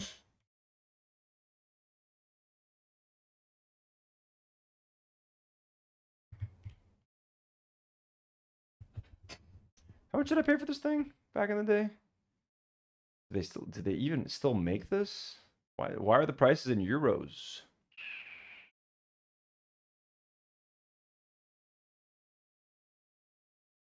God, what was this thing called? Oh yeah, there it is. I paid $48 for this? Really? I paid $48 for this fucking thing?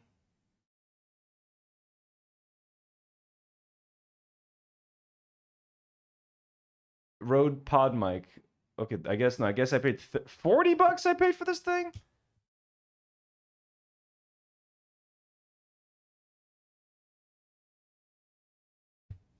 No, that one's too thick. Okay, I'll deal with this later. So you've already given a bunch of times. I apologize for that. And Yeah, cutting you off and all that, I'm but not gonna where do you guess. think it is? Okay, but but it's probably social media post from 2023 says that it was removed to a secure offsite due to security reasons. Talk to me about the thefts. You had to have been, you were, it's on your desk when one of your stores gets broken into. Is that fair to say? Yeah. Okay, We so know. how many, because this is something that's barely been touched on. How many times would you, well, again, it doesn't have to be exact, but were there multiple break-ins of that store when that inventory was there? Could some of it go on I don't know if it was while it was there, but there were at least 4 or 5 different break-ins at that location. So does that, because then that also explains why it was taken off site, some of that inventory? Yeah, I mean, I would according assume so. to lore, we don't know, right? According to the written statements from the individuals, yeah. Okay. Because last night, I believe Chris had said it didn't leave the premises, and I'm like, people are saying it did. It's like, so does this sound any different, by the way? Filter's gone. Does this sound bad? P pop filter pop pop pop pop pop pop pop pop pop pop pop pop. Filter, no filter, no filter. Filter, no filter, no filter. Did any of that sound different? I'm just going to super glue this back together. I'm not spending $40 on no filter. Fuck that. Fuck that. Yeah, and this is all stuff that'll have to be proven out, right? Yep. Okay. All right. So we did have your favorite person, who, by the way, we're not going to have them on with you. We already talked about that. But they basically, they had like 3 questions, and he says he will make this go away if you're able to answer them. If you are, you are. If you're not, you're not. And by the way, they're kind of normie questions that are in line with everything we're asking here. If you guys didn't know about the consignment when the store was being taken over, I guess he's saying there's some security footage that shows otherwise. So yeah. Why? So these are questions from Reckless Ben. These are questions that Reckless Ben submitted that he wants them to ask him. So that's what they're going to be. Your P's and B's are worse without the filter, huh? Yeah, I could imagine. I'm gonna get the super glue and fix this live, actually, while we watch this. Why would you say you didn't know about the consignment if that was spoken about during the transition? Because I do think we all saw that happen. Yeah. So during the transition, a video circulating online, there was a support employee, a lower level support employee back at the home office, that verbally, as they're trying to work through this transition, verbally said, hey, the new owner was just going to take all that consignment liability. Okay. That employee was not making any legal agreement. They meant exactly what they want me to spend $40 in this economy. Support employee, a lower level support employee back at the home office, that verbally, as they're trying to work through this transition, verbally said, hey, the new owner was just going to take all that consignment liability. Okay. That employee was not making any legal agreement. They meant exactly what BAM has always said. Any inventory that doesn't belong to the store would go back to its rightful owner. Acknowledging that there's a potential claim that exists in a hallway conversation is not the same as a legal notice of a third-party lien. I mean, again, this is getting into legalese type stuff, but you know, BAM repossessed the store as a bona fide purchaser. The former owner never disclosed the consignment to BAM prior to that, which she was required to have done if one would have been approved, which it never was. And not formally, not ever, right? And so the legal notice for standard is, or excuse me, the legal standard for a notice is not somebody just saying something in passing, right, on a camera or something along those lines. So in reality, no, we did not know that there was any actual consignment agreement. And it's been talked a little bit about. So if it wasn't exactly by the book, you're saying it wasn't a legal statement or an understanding, we'll take care of that. Whatever he says, he shuffled it away. You don't think that's good enough? Sorry, I'm sorry. Can you repeat the question? I'm not quite sure I understood it. Sorry, I'm multitasking. I apologize. It was so. But you're saying what's evidence? What was shown there is not apologizing to the Bricks and Minifix CEO. I thought that's what you were getting into. I'm sorry. Why are you apologizing to the guy, man? Again, he's the one who needs you guys. He's thanking you. He needs to be thanking you for giving him a space. I'm fixing my filter. Let's focus together, shall we? I was trying to clean this thing because the part where I speak, you know what I mean? It gets blasted with spit. You guys want to see this? It looks kind of gross, actually. So this is the side that I don't speak through. This is the side that I do speak through. Look at that. Look how nasty that looks. This is like two or 3 years worth of just me talking and spitting on this thing. That's what it looks like. That's the other side. Look how clean that is. So I was trying to clean this side, and every time I clean it, it doesn't get clean. And I've tried using rubbing alcohol, a bunch of shit. So I was trying to clean it again now. And ended up unsticking like the net from the mic. But seems like it's been super glued back in place. But yeah, that looks pretty nasty, doesn't it?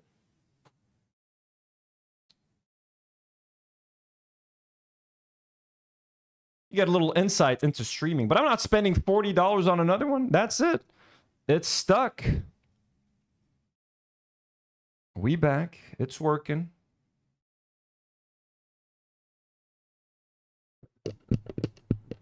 Let me put my nasty filter back on. There we go. Oh, yeah. Sorry. No. I guess what I'm saying is like even a lower level employee just making a comment over the phone, not being present and saying, hey, if there is such a consignment agreement, we'll try and resolve whatever exists with that, is not the same as us saying, like, oh, we know that there's a consignment agreement and we're fully aware of all the things that go in and out of it. Yeah, when you said lower level employee, what does that matter, I guess? Because if you had the guy who's just the bus driver wipe out people, like, it's like, what does that matter, I guess? If it was a statement made by somebody from the office. Sure. But those lower level employees don't have the ability to authorize those types of agreements or arrangements. And so therefore they don't have the authority to ad hoc just essentially take on a liability or responsibility in that capacity. Got it. So you have that in their JD or whatever. They can't make those kind of calls. Yeah. Okay. Going back to the inventory, because again, dude, I think I mean, that's what's brought everybody here is where are the sets? Let's find the sets or what happened to them. Yep. Second question was, if Crystal took all the Legos, which is one super glue on theory my out there, we're fingers, not by the saying way. that. I always have super glue accidents. I used to be good with super glue. Now I'm so bad with it. Anyways. Filter seems to be back. Not saying you said that, just to be clear, but if that was to happen before, and the store was empty before corporate emptied of all that before corporate took over, I guess the question is, how did she get, and again, this will have to be proven out, but how did she get metadata timestamped pictures of Brian's sets in the store that show them in the store at the time she got kicked out? Great question. Those metadata and timestamp photos are actually from the 2023 photo, like burst that they did on social media to show off those sets. Like, he's just lying again. Like, how can you even prove that right now? Like, they gave this guy a platform to lie. That's what I don't like. They're trying to be like serious journalists and ask the hard questions, but you're just giving this guy a platform to lie and launder his image again. So that's I don't know. Those weren't time stamped of the time and date of turning over the store, and you've seen those and you've seen the metadata. I actually don't. I'm assuming I've seen what you're talking about, but I don't know 100%. But to my knowledge, the only images that show the large collection in that capacity is the ones from 2023 when they were originally showing off the sets. Okay. And if anything's been doctored or otherwise, then that's something that obviously the court system will have to take a look at and know and understand. Gotcha. And the third, I guess the whole consignments thing, it seems like there was some terms in there that allowed consignments. It seems like the handbook's been updated.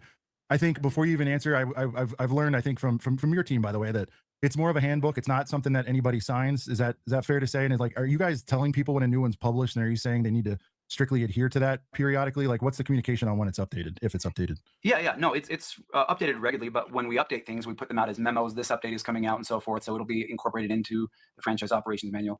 The operations manual is technically signed in the sense that it's incorporated into the franchise agreement. It's the living portion of the franchise agreement. Therefore, they agree to abide by all of its policies, even as they are updated. Because just like, anyway. So hopefully that helps answer that question. But the first part of your question was, was something related to the operations manual? When you said the consignments aren't allowed in the agreement, but there was some language around they were, and it was something about offsite or whatever it was. There's a little bit of terminology regards consignment. Yeah, there's part of his contract with the original owners of the store that said that consignments are okay, even though they say that Bricks and Minifigs don't do consignments. And I know from now on, I can guarantee you, Bricks and Minifigs is going to have very clear language in all of their contracts, like consignments are not allowed under any circumstances. That is definitely one big change that's coming to their stores. I guarantee it. They're never going to be allowed to do consignments ever again, so that this never happens again. And you see how somebody could, you see how somebody could conflate that, or absolutely not? Not really, no. In fact, that specific paragraph specifically talks about two different sections. One is about product, and the other is about services. It's very, very clear in the agreement, and then the operations manual itself actually goes through and outlines, like the various things and all of the variations of the franchise agreement, all the way back to prior to the former franchisee being a franchisee through Brick convention. I hate having to. I'm not even going to say it. All of that. It clearly states in like at least. I should have sent them super chat to promote the channel. Hey guys, Tino's Playroom sending in a 20. In two different versions that both had access and were both informed of. It clearly states we do not consign product. Got you. Okay. And again, dude, there's going to be some language surrounding some of these questions, just so you know, get to the root cause. But this is past negotiations and comparing notes. You took too long to acknowledge the issue, and now you pay Brian whatever it is he is owed. This is PR suicide. What do you think about? Yep, I love this. The super chat. Turtles Anon sent them $20 and said this is past negotiations and comparing notes.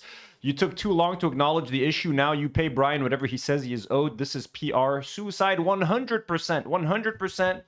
The guy is destroying his company, all for ego. PR suicide. About that statement in general, when people are saying like, this is PR suicide, they can't recover from this. We know there's a playbook and all things pass, but is this a black eye you think you can ever truly remove? No, I don't think so. Okay.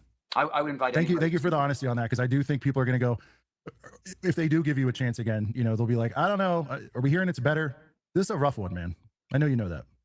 I genuinely think that with all the truth and the verified information that's going through the court system, people are going to see the truth of the situation, and they're going to recognize how much manipulation went into the videos. Gotcha. But again, not just the videos, right? It could have hopefully have been solved before we got to that point. I think that's what everybody's trying to get at. I think you're fucked, man. I think you're fucked. Nothing in a court of law is going to go fucking viral. You think people are still going to care about this 2 years down the line when this all finally ends up happening? If you had a piece of evidence that could refute everything that Ben was saying, you would have released that to the public. You would have tried to vindicate yourself and acquit yourself in the eyes of the public, but you're unable to do that because you don't have the evidence. You don't have what it takes to get the consumer's goodwill back. So that's why you have to drag it in court, and you're going to sue. And like, that's what we know how people like you work, man. I agree because let me ask you, if you had it to do over again, would you just be like, and the number is weird, by the way, man. 200, salacious, gets the attention. But I've seen some memos. There's stuff that's out there. Let's just say it was less, whatever it was. If you could do it over again and it took 60 grand, 100 grand, and you could have made this go away a month ago, would you have done it? I think the fair question is, would you do what's right and honest? The way he's asking the question is not, he's basically telling him, well, I mean, even if it was wrong, would you just spend money to make it go away? No, because at this point you're telling him negotiate with terrorists. Like, you know what I mean? No, he's not gonna, you can't ask the question like that. He is wrong. They are in the wrong.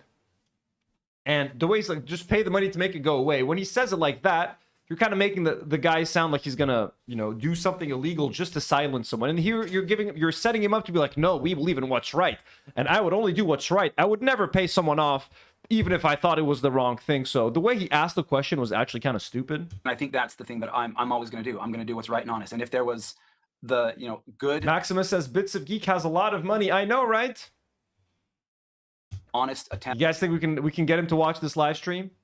Come join our channel. Hey, Bits of Geek, come on over here. We talk Lego all the time. Let's invite. Hey, maybe I should invite the Bricks and Minifix CEO on the live stream. Get a couple of $100 super chats, huh? To reconcile and make things happen the right way. I think we would have done always erring on the side of working with somebody who was willing to work with us. Unfortunately, whenever we would get communication and we would say, great, can we get some documentation? There would be radio silence. Then an attorney reached out, and then we said, great, let's have you talk with our attorney. And then we said, here's our attorney's information, please contact them. They were never contacted, right? And so I think that either, just some things may have happened that probably got, people got caught up in all sorts of things. All we want to do right now is we want to make sure that the Mansell family knows we're still ready and willing to help facilitate the return of anything that we can help them identify and find. And if it's anything that we can help them identify and find, bro, it's been years. It's been like 2 years. Those sets are either fucking stolen, sold, gone. Like half of your store's inventory was this guy's collection.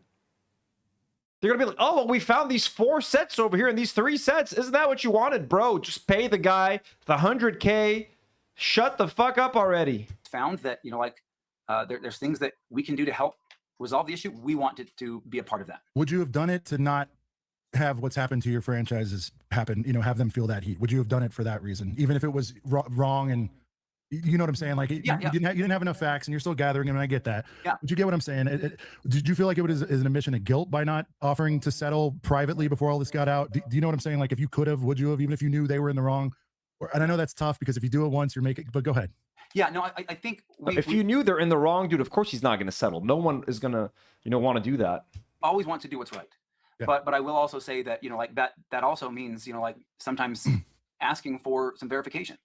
Again, if somebody walked into your house and said, hey, all this belongs to me, give it to me, you might at least ask for, hey, can you maybe show me some proof and receipts or something? And nobody at any time came to you with this inventory list or anything. They came with a full inventory list, man. All the sets on the inventory list, the printed contracts, everything. Every time Ben went anywhere, he went fully prepared with all the documentation, even handed one of the cops the Delaware state code of law. Like, what are we doing? Ever to say this is what was here and this was what was mine and this is what was sold. There some stuff eventually made its way to us. I don't know how directly, especially from my end of things. I don't know, but it took a while for some of that stuff to get to us. Mm-hmm. And then we said, great, this is awesome. Can you help us reconcile, because we're having a hard time through the point of sale system? Can you walk us through some of these things? Some of this doesn't seem to match up. But as we started asking questions, it just I think the emotional side was coming through, and it was more emotional, like, hey, I don't care, just give me my stuff right now. And so I understand that. Yeah. And so we were the emotional side was coming through. What are you trying to say about the emotional side? Of course the guy's going to be angry at a bunch of fucking thieves telling him that he can't get his stuff back, their life savings.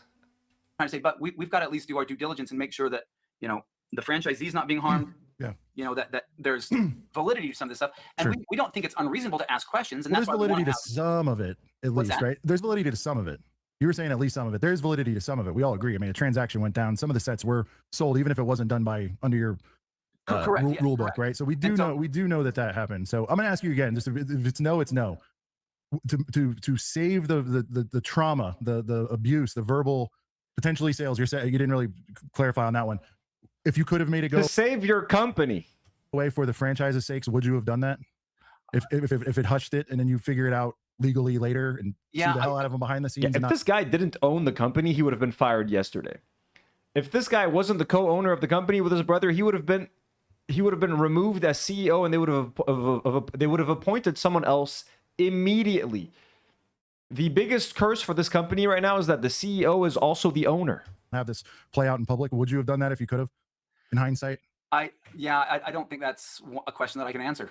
Because again, every situation is going to be different. And this situation, this one. Yeah, this situation, even still, I don't think I can answer that one completely the way you're wanting. So we've had I tried. I was just like, because I would say yes. I would say, like, what are we talking to make this go away and not have them? 60 grand would have made this all go away, man. $65,000, and now you're going to ruin your entire company. Bricks and minifigs, company value is going to drop like a rock, my man. I'll go through all this. I would have, but you got to do it carefully, and I understand what you're saying.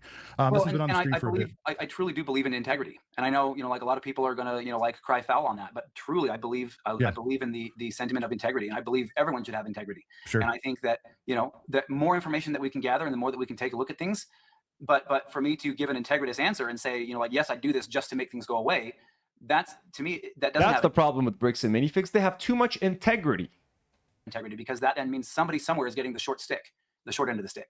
And so I believe that people should be accountable, and people should, truly look at the situation and say, oh, well, that stuff shouldn't have happened. And they should have just, gotten together and been able to work it out and figure out what's going on and find out who ultimately was responsible. Sure. And then that person should have been, I believe in peace, integrity, and the American way. Put to the, their feet to the fire to make sure that they take care of their equitable responsibility. Brent, we had a super up for a minute. Sorry. 100 bones from Bits of Geek. Thank you so much for the support here. You want to take it, Brent? Oh. And you're muted. The one time you had to do something and read the one super chat, you were muted and had to be told to turn your mic on. Brett, come on, man. Sorry, I was on mute there. When Baker Bricks, performed their inventory on the Kaiser store, did corporate hand them the prior owner's existing inventory records to check against, or did they build the count from scratch? I'm trying to picture how that handoff worked. Is he streaming off his phone? Thank you, Bits of Geek. Thank you, Bits of Geek. So every situation like this is pretty different and unique. We have a unified point of sale system, but that doesn't mean everyone follows the same structure and protocols on how to keep records. The records in this situation were not well kept, And so we relied on a two-prong approach, making sure to document everything that was in the store at the time through photographic, video evidence, and so forth, and then turn around and try and utilize the records. Now, there's also some issues related to the fact that in order to transition the point of sale account so that we had greater access to some of the records with the individuals taking the inventory, we had to work through the company, and they took a little bit longer of a time to help us get to that. So there were some disparate records for sure, but here's the other thing. A lot of these records we believe were not necessarily being kept on like some kind of inventory system. So there was a lot that had to be kind of reconciled back and forth. So it wasn't very easy. Gotcha. Bits of Geek again with 300 up in the ante on this one. BAM has said sales records show most of Mansell's items sold before the transition to the Kaiser location. Since these POS records would clear... They take a two-pronged approach. You can never... Alistair says you can never have too many prongs, of course. BAM, would you commit to releasing the SKU level sales history publicly so people can see the timeline for themselves? I think that would do a lot to clear the air. It's an idea. All of that has to go through the court system. So we'll do it through the courts where you can, and then it'll become public 2 years from now, once you've forgotten about all of this. Technically, those will become part of the public record. So they will become part of the public record because it's going to be going through a court system. Okay. And I think this was alluded to earlier. You are using third-party inventory accountants to oversee the turnovers, or is that happening every time, or is that something you're going to shore up more going forward, or what's the status on that? No, we sometimes, depending on the situation, will use inventory accountants, but it's not every single time, and it's probably not a bad idea to make it a standard practice for every single time. Though not every area actually has inventory accountants. So let's get it. Well, let me do this. What is changing based on this? Like, is there I mean, it's probably in flight, right? But are there like a big 3 to 5 things that are going to change? And we're not talking PR and that kind of stuff, like fundamentally, operationally, what's going to change? And if it involves PR, I don't want to remove that from the table, but what can we do better next time operationally and for your franchises? Yeah, ensuring that every franchise system is like every franchisee is using the approved accounting and inventory methodology. So ensuring that we have a standard inventory methodology, and that's number one. Number two, greater insights through field visits to ensure that, like in inspecting records to see if there's more inventory in store than it shows up on the records or less, then like we'll know that some action needs to be, corrective action needs to be taken. So we're putting some greater oversight and insight in place to ensure that there's no unauthorized, consignment type agreements floating out there, or anything else that's going to potentially create. Well, they're traumatized by consignments. Types of situations, along with greater training to all the franchisees to ensure. Did Bits of Geek just super chat $300? Yes, he did. Maxim says we need them here in our community, guys. If we get Bits of Geek in here with those $300 super chats, shit, I'll have unlimited Lego to build forever, folks. You'll never run out of content to watch. Whatever sets you want, retire. Let's go back. What did he say in that 300 sale? Sales records. I was talking about the sales records. Boring. Is what you want? Sure, you can just take this. Does this one belong to you? And he said, sense. Your brother mentioned a temporary restraining order against Ben, Brian, Crystal, and all their associates. How will you open channels of communication with that? Maximus says, I wish I had money like that. Maximus, me too. And please, no one feel any pressure to like do any donations. Maximus, you're already a member. That's very much appreciated. Place right now. If you're saying come to the table, what would need to change there? Oh, nothing. Like the TRO doesn't prohibit them from using counsel or from reaching out to us and saying, hey, we'd like to talk. Nothing's prohibited there. Okay. This is another interesting one. So I don't know if he was just taunting or what, or if you've had conversations with, I believe it was Josh on the phone saying, if you do the following, apologize, that whole part of the story, we don't have to retell it, but like if you apologize, whatever, to BAM and yada, yada, yada, I'll give you your stuff back. I mean, do you see that as an admission of guilt, or is he just doing a big dick contest just to get him to jump? What do you think's happening? No, none of the above. So so that means he did have the sets. If he's saying, I'll give you your sets back. Nope, not that either. So what ended up happening is during this period of time, there was a significant amount of harassment and death threats and other things that were happening at the store. And after an initial offer, like there was a time that somebody came into the store, like from that side that, said, hey, here's this stuff. We lost power. All the batteries going crazy.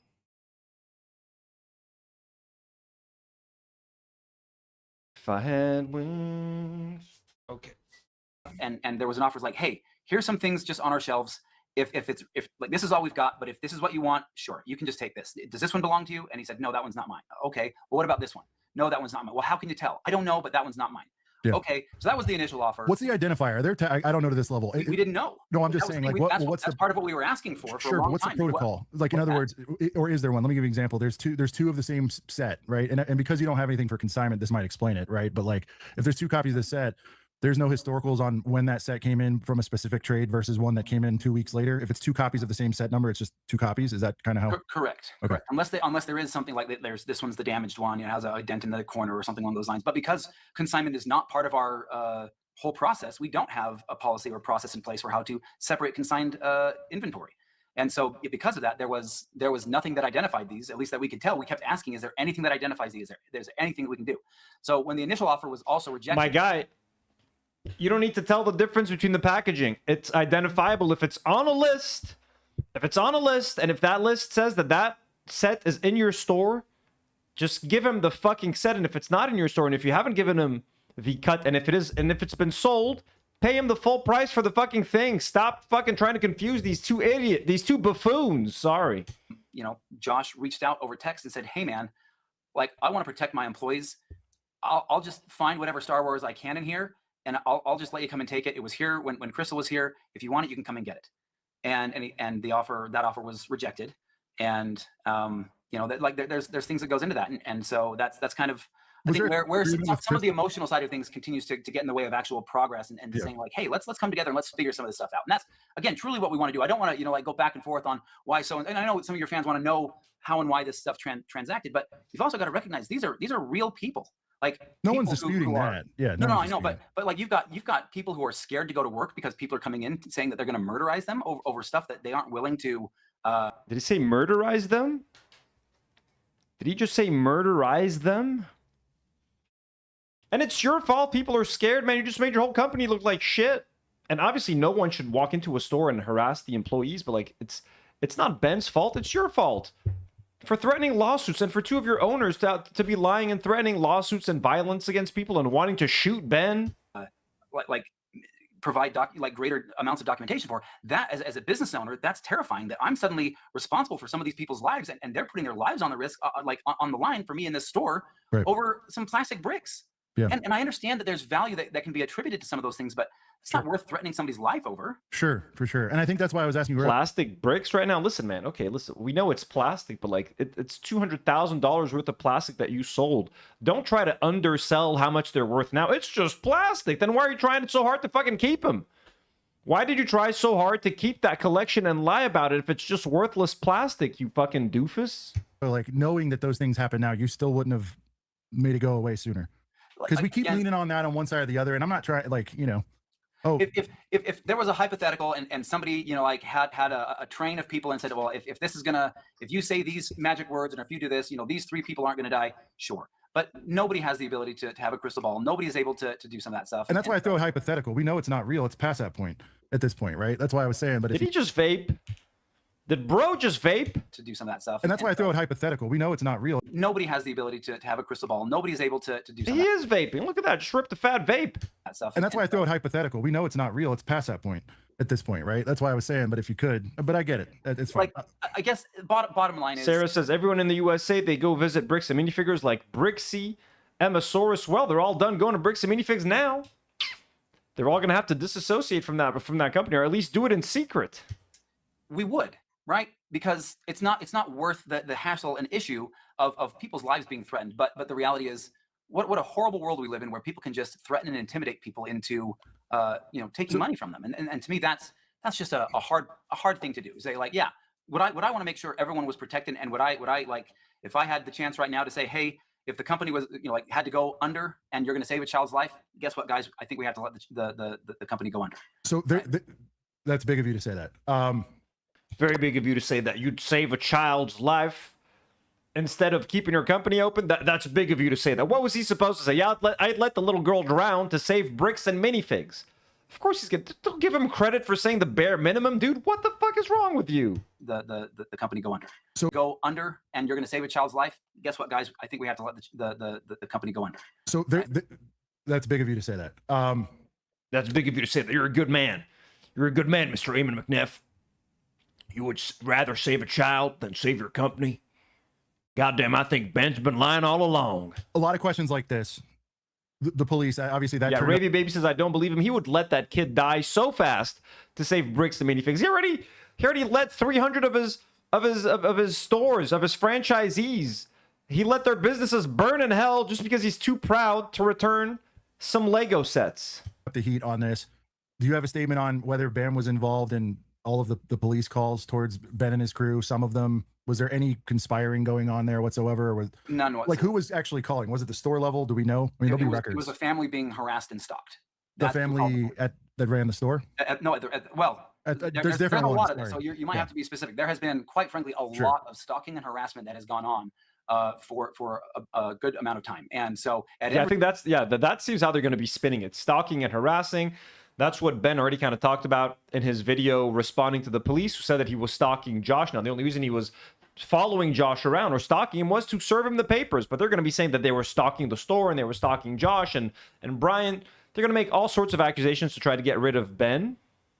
every instance, at every level, whenever somebody comes in and starts harassing the staff, they're instructed, call the police. When somebody's stalking you at your house and, like attempting to film inside your house where you have young children and all these other types of things, we instruct everybody to call the police. And so when the police are called out, they do their investigation. And if they find that a law has been broken or something else, they take action appropriately. Again, cutting it and chopping it up and making it look like there's a conspiracy for outrage and all these other things, that's not very honest.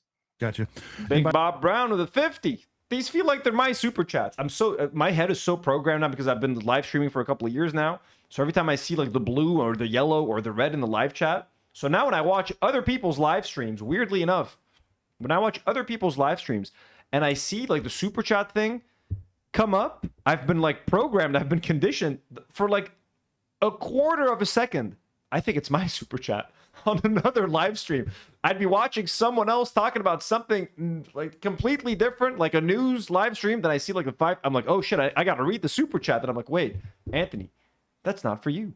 It's for them. It's so fucking weird. It's so weird how you get like conditioned to this stuff, man. Pavlov's dog. Guys, I don't know. I'm not going to touch on this is being pulled in. Aesthetic Kiri says, I got to head out and study contract law. Ironically, unrelated to this case. It's just the unit I'm on. Bye, Chad and Anthony. Well, bye-bye. Thank you for being here, Aesthetic Kiri. Do it too. So I'm just going to say, and Brent, you tell me your thoughts. I don't want to speak for you, but we're not going to get into, I don't think, religious pieces here at all. Torres sends 100 Argentinian pesos. Says, sorry, it is not $300. Yeah, I know what you mean. Hey, God, man, yeah, inflation is bad over there with you guys, huh? Y'all got some bad inflation. Mauricio said, never thought of that consequence of being a streamer. I know, I'm now conditioned. When I see bluish green, I think, ooh, $5. When I see yellow, I'm like, ooh, $10. When I see red, I'm like, $50. It's so stupid. It's so silly. Except when it comes from Argentina. It's supposed to be $10. But it ain't because of inflation. Tors, we love your donos, okay? But we don't talk a lot about H3 on this channel. H3 is more for the other channel. Here we just talk Lego and fun. I'm not comfortable with it, and I understand why you guys might want to do that. And so I will say, though, just that being said, publicly, like Brent and I are not Mormon. They asked us to confirm this isn't some big conspiracy. We are not Mormon. I know, but people are saying that. So it's like, we are not, we have no connection. This is the first time Eamon and I have ever talked, period. We have no connection to it. So I did want to answer that. And that's the only time I'm going to touch on that because I don't know. I'm not comfortable with that. Oh, so they're talking about the Mormonism. Let me go back. To touch on this is they do their investigation, and if they find that a law has been broken or something else, they take action appropriately. Again, cutting it and chopping it up and making it look like there's a conspiracy for outrage and all these other things, that's not very honest. Gotcha. And by guys, I don't know. I'm not going to touch on this is being pulled into it too. So I'm just going to say, and Brent, you tell me your thoughts. I don't want to speak for you, but we're not going to get into, I don't think, religious pieces here at all. I'm not comfortable with it. And I mean, religion does have a role to play, though.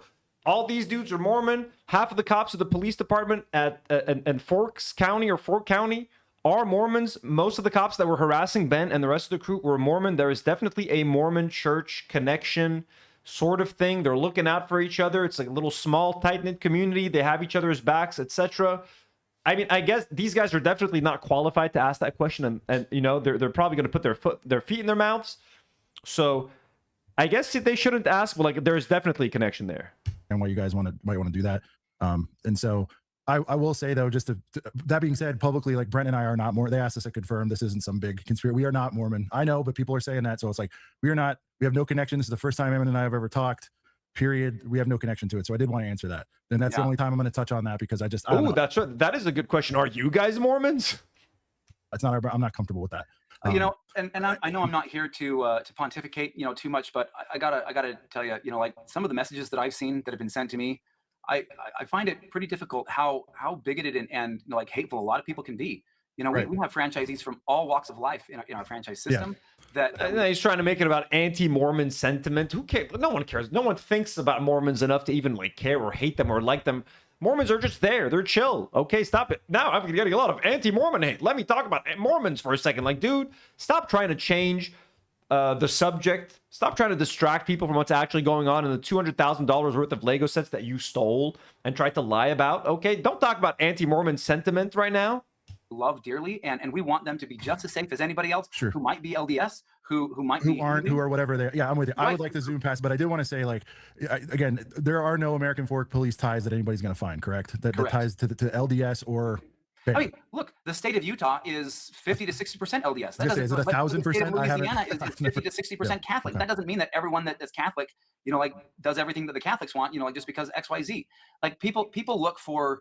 It's confirmation bias. They just look for things that they want to believe, and then they find every proof and evidence under the sun to try and make whatever they want to believe accurate.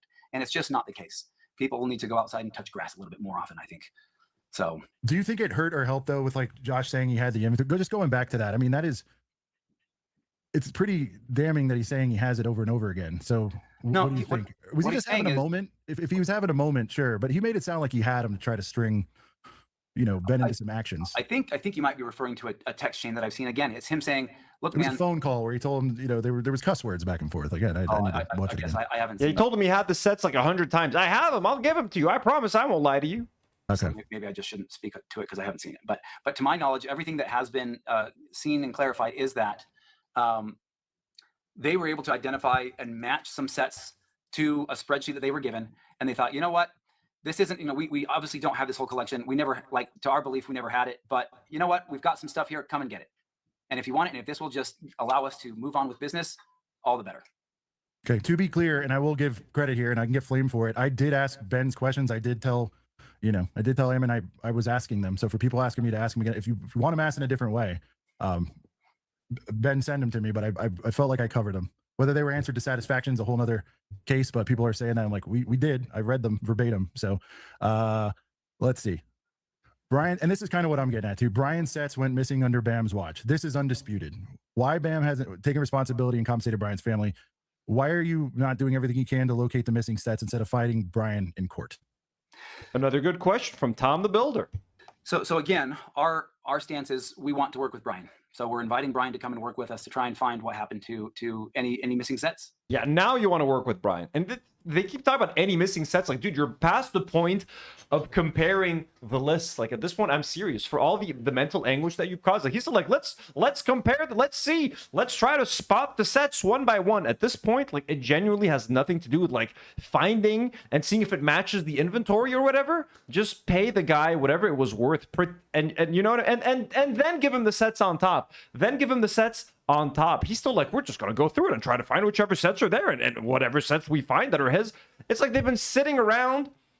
They've been like passed around from like shop, taken out of it. Like, what do these sets even look like now, dude? You put them in the store. You took them out of the store. They're hiding out like some other place. Like, these sets are probably all crushed and look like shit now anyways. Pay the guy full value for these fucking sets.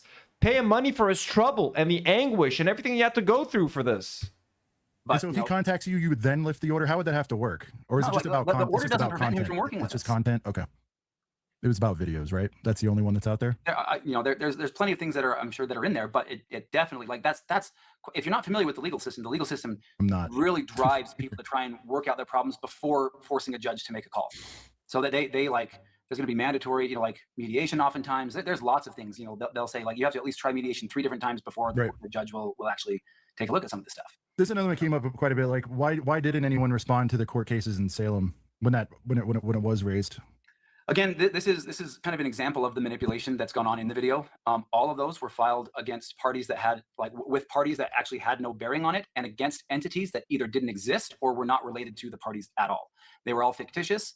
They were all dismissed. In fact, we have the documentation from the court that shows every single one of them was dismissed, not default on dismissed. So there's a call section in the video where like, oh, we got it by default. That's all fabricated.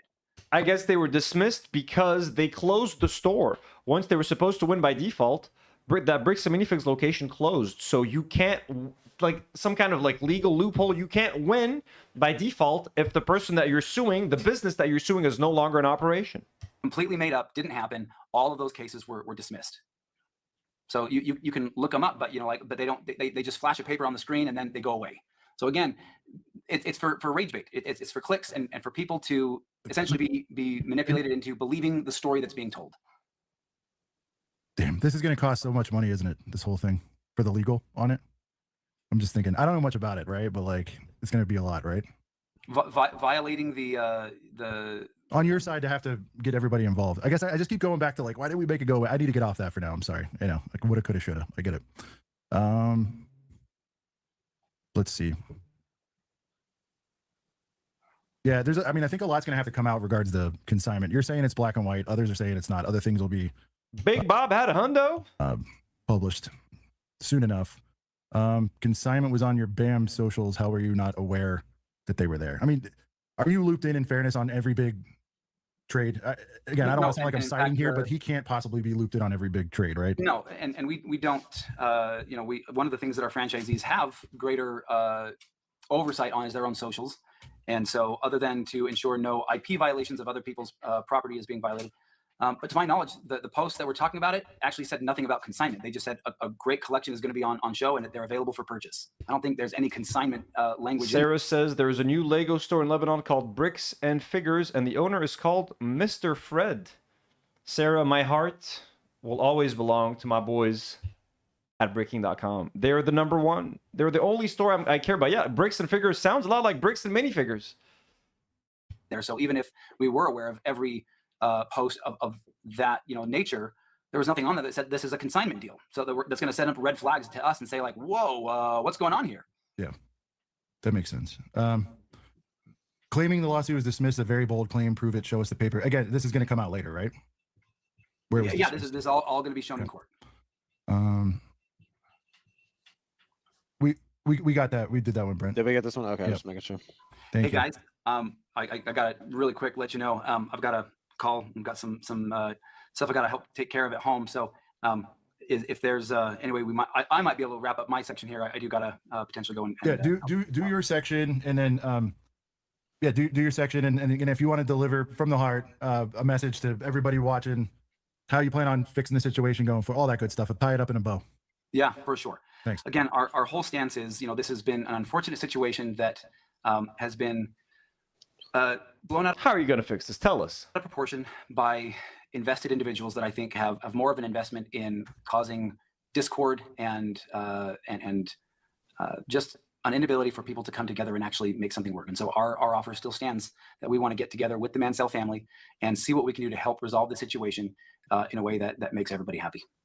And I truly do believe that the Bricks and Minifigs brand is one where people can love and share in the joy of Lego together. And I'm very excited for continuing to help the brand be the place where everyone who loves Lego loves to come. You fucked it up, buddy. You fucked it all up. You had a good thing going. You had a nice little set of stores. Some controversy every now and then. There was that expensive gold C3PO that they tried to steal a couple of like a month ago or something. That kind of went a little bit viral. But now you're in a whole other piece of you don't even look convinced saying that shit. Look at him. He looks so pathetic and sad saying it. Share in the joy of Lego together. And I'm very excited for continuing to help the brand be the place where everyone who loves Lego loves to come. Motherfucker, you look miserable. You look miserable right now. I think you're going to make anyone want to come to your store. Brent, any closing thoughts? Sorry. A few questions. Yeah, we're trying to rattle through as many of these. I know you got to run. I got people messaging me telling me to try to find specific questions in the super chat that we may have missed. I'm trying to find them. Sorry, I'm doing a million things. I hear you. Thank you. I know it's sorry, guys. We're trying here.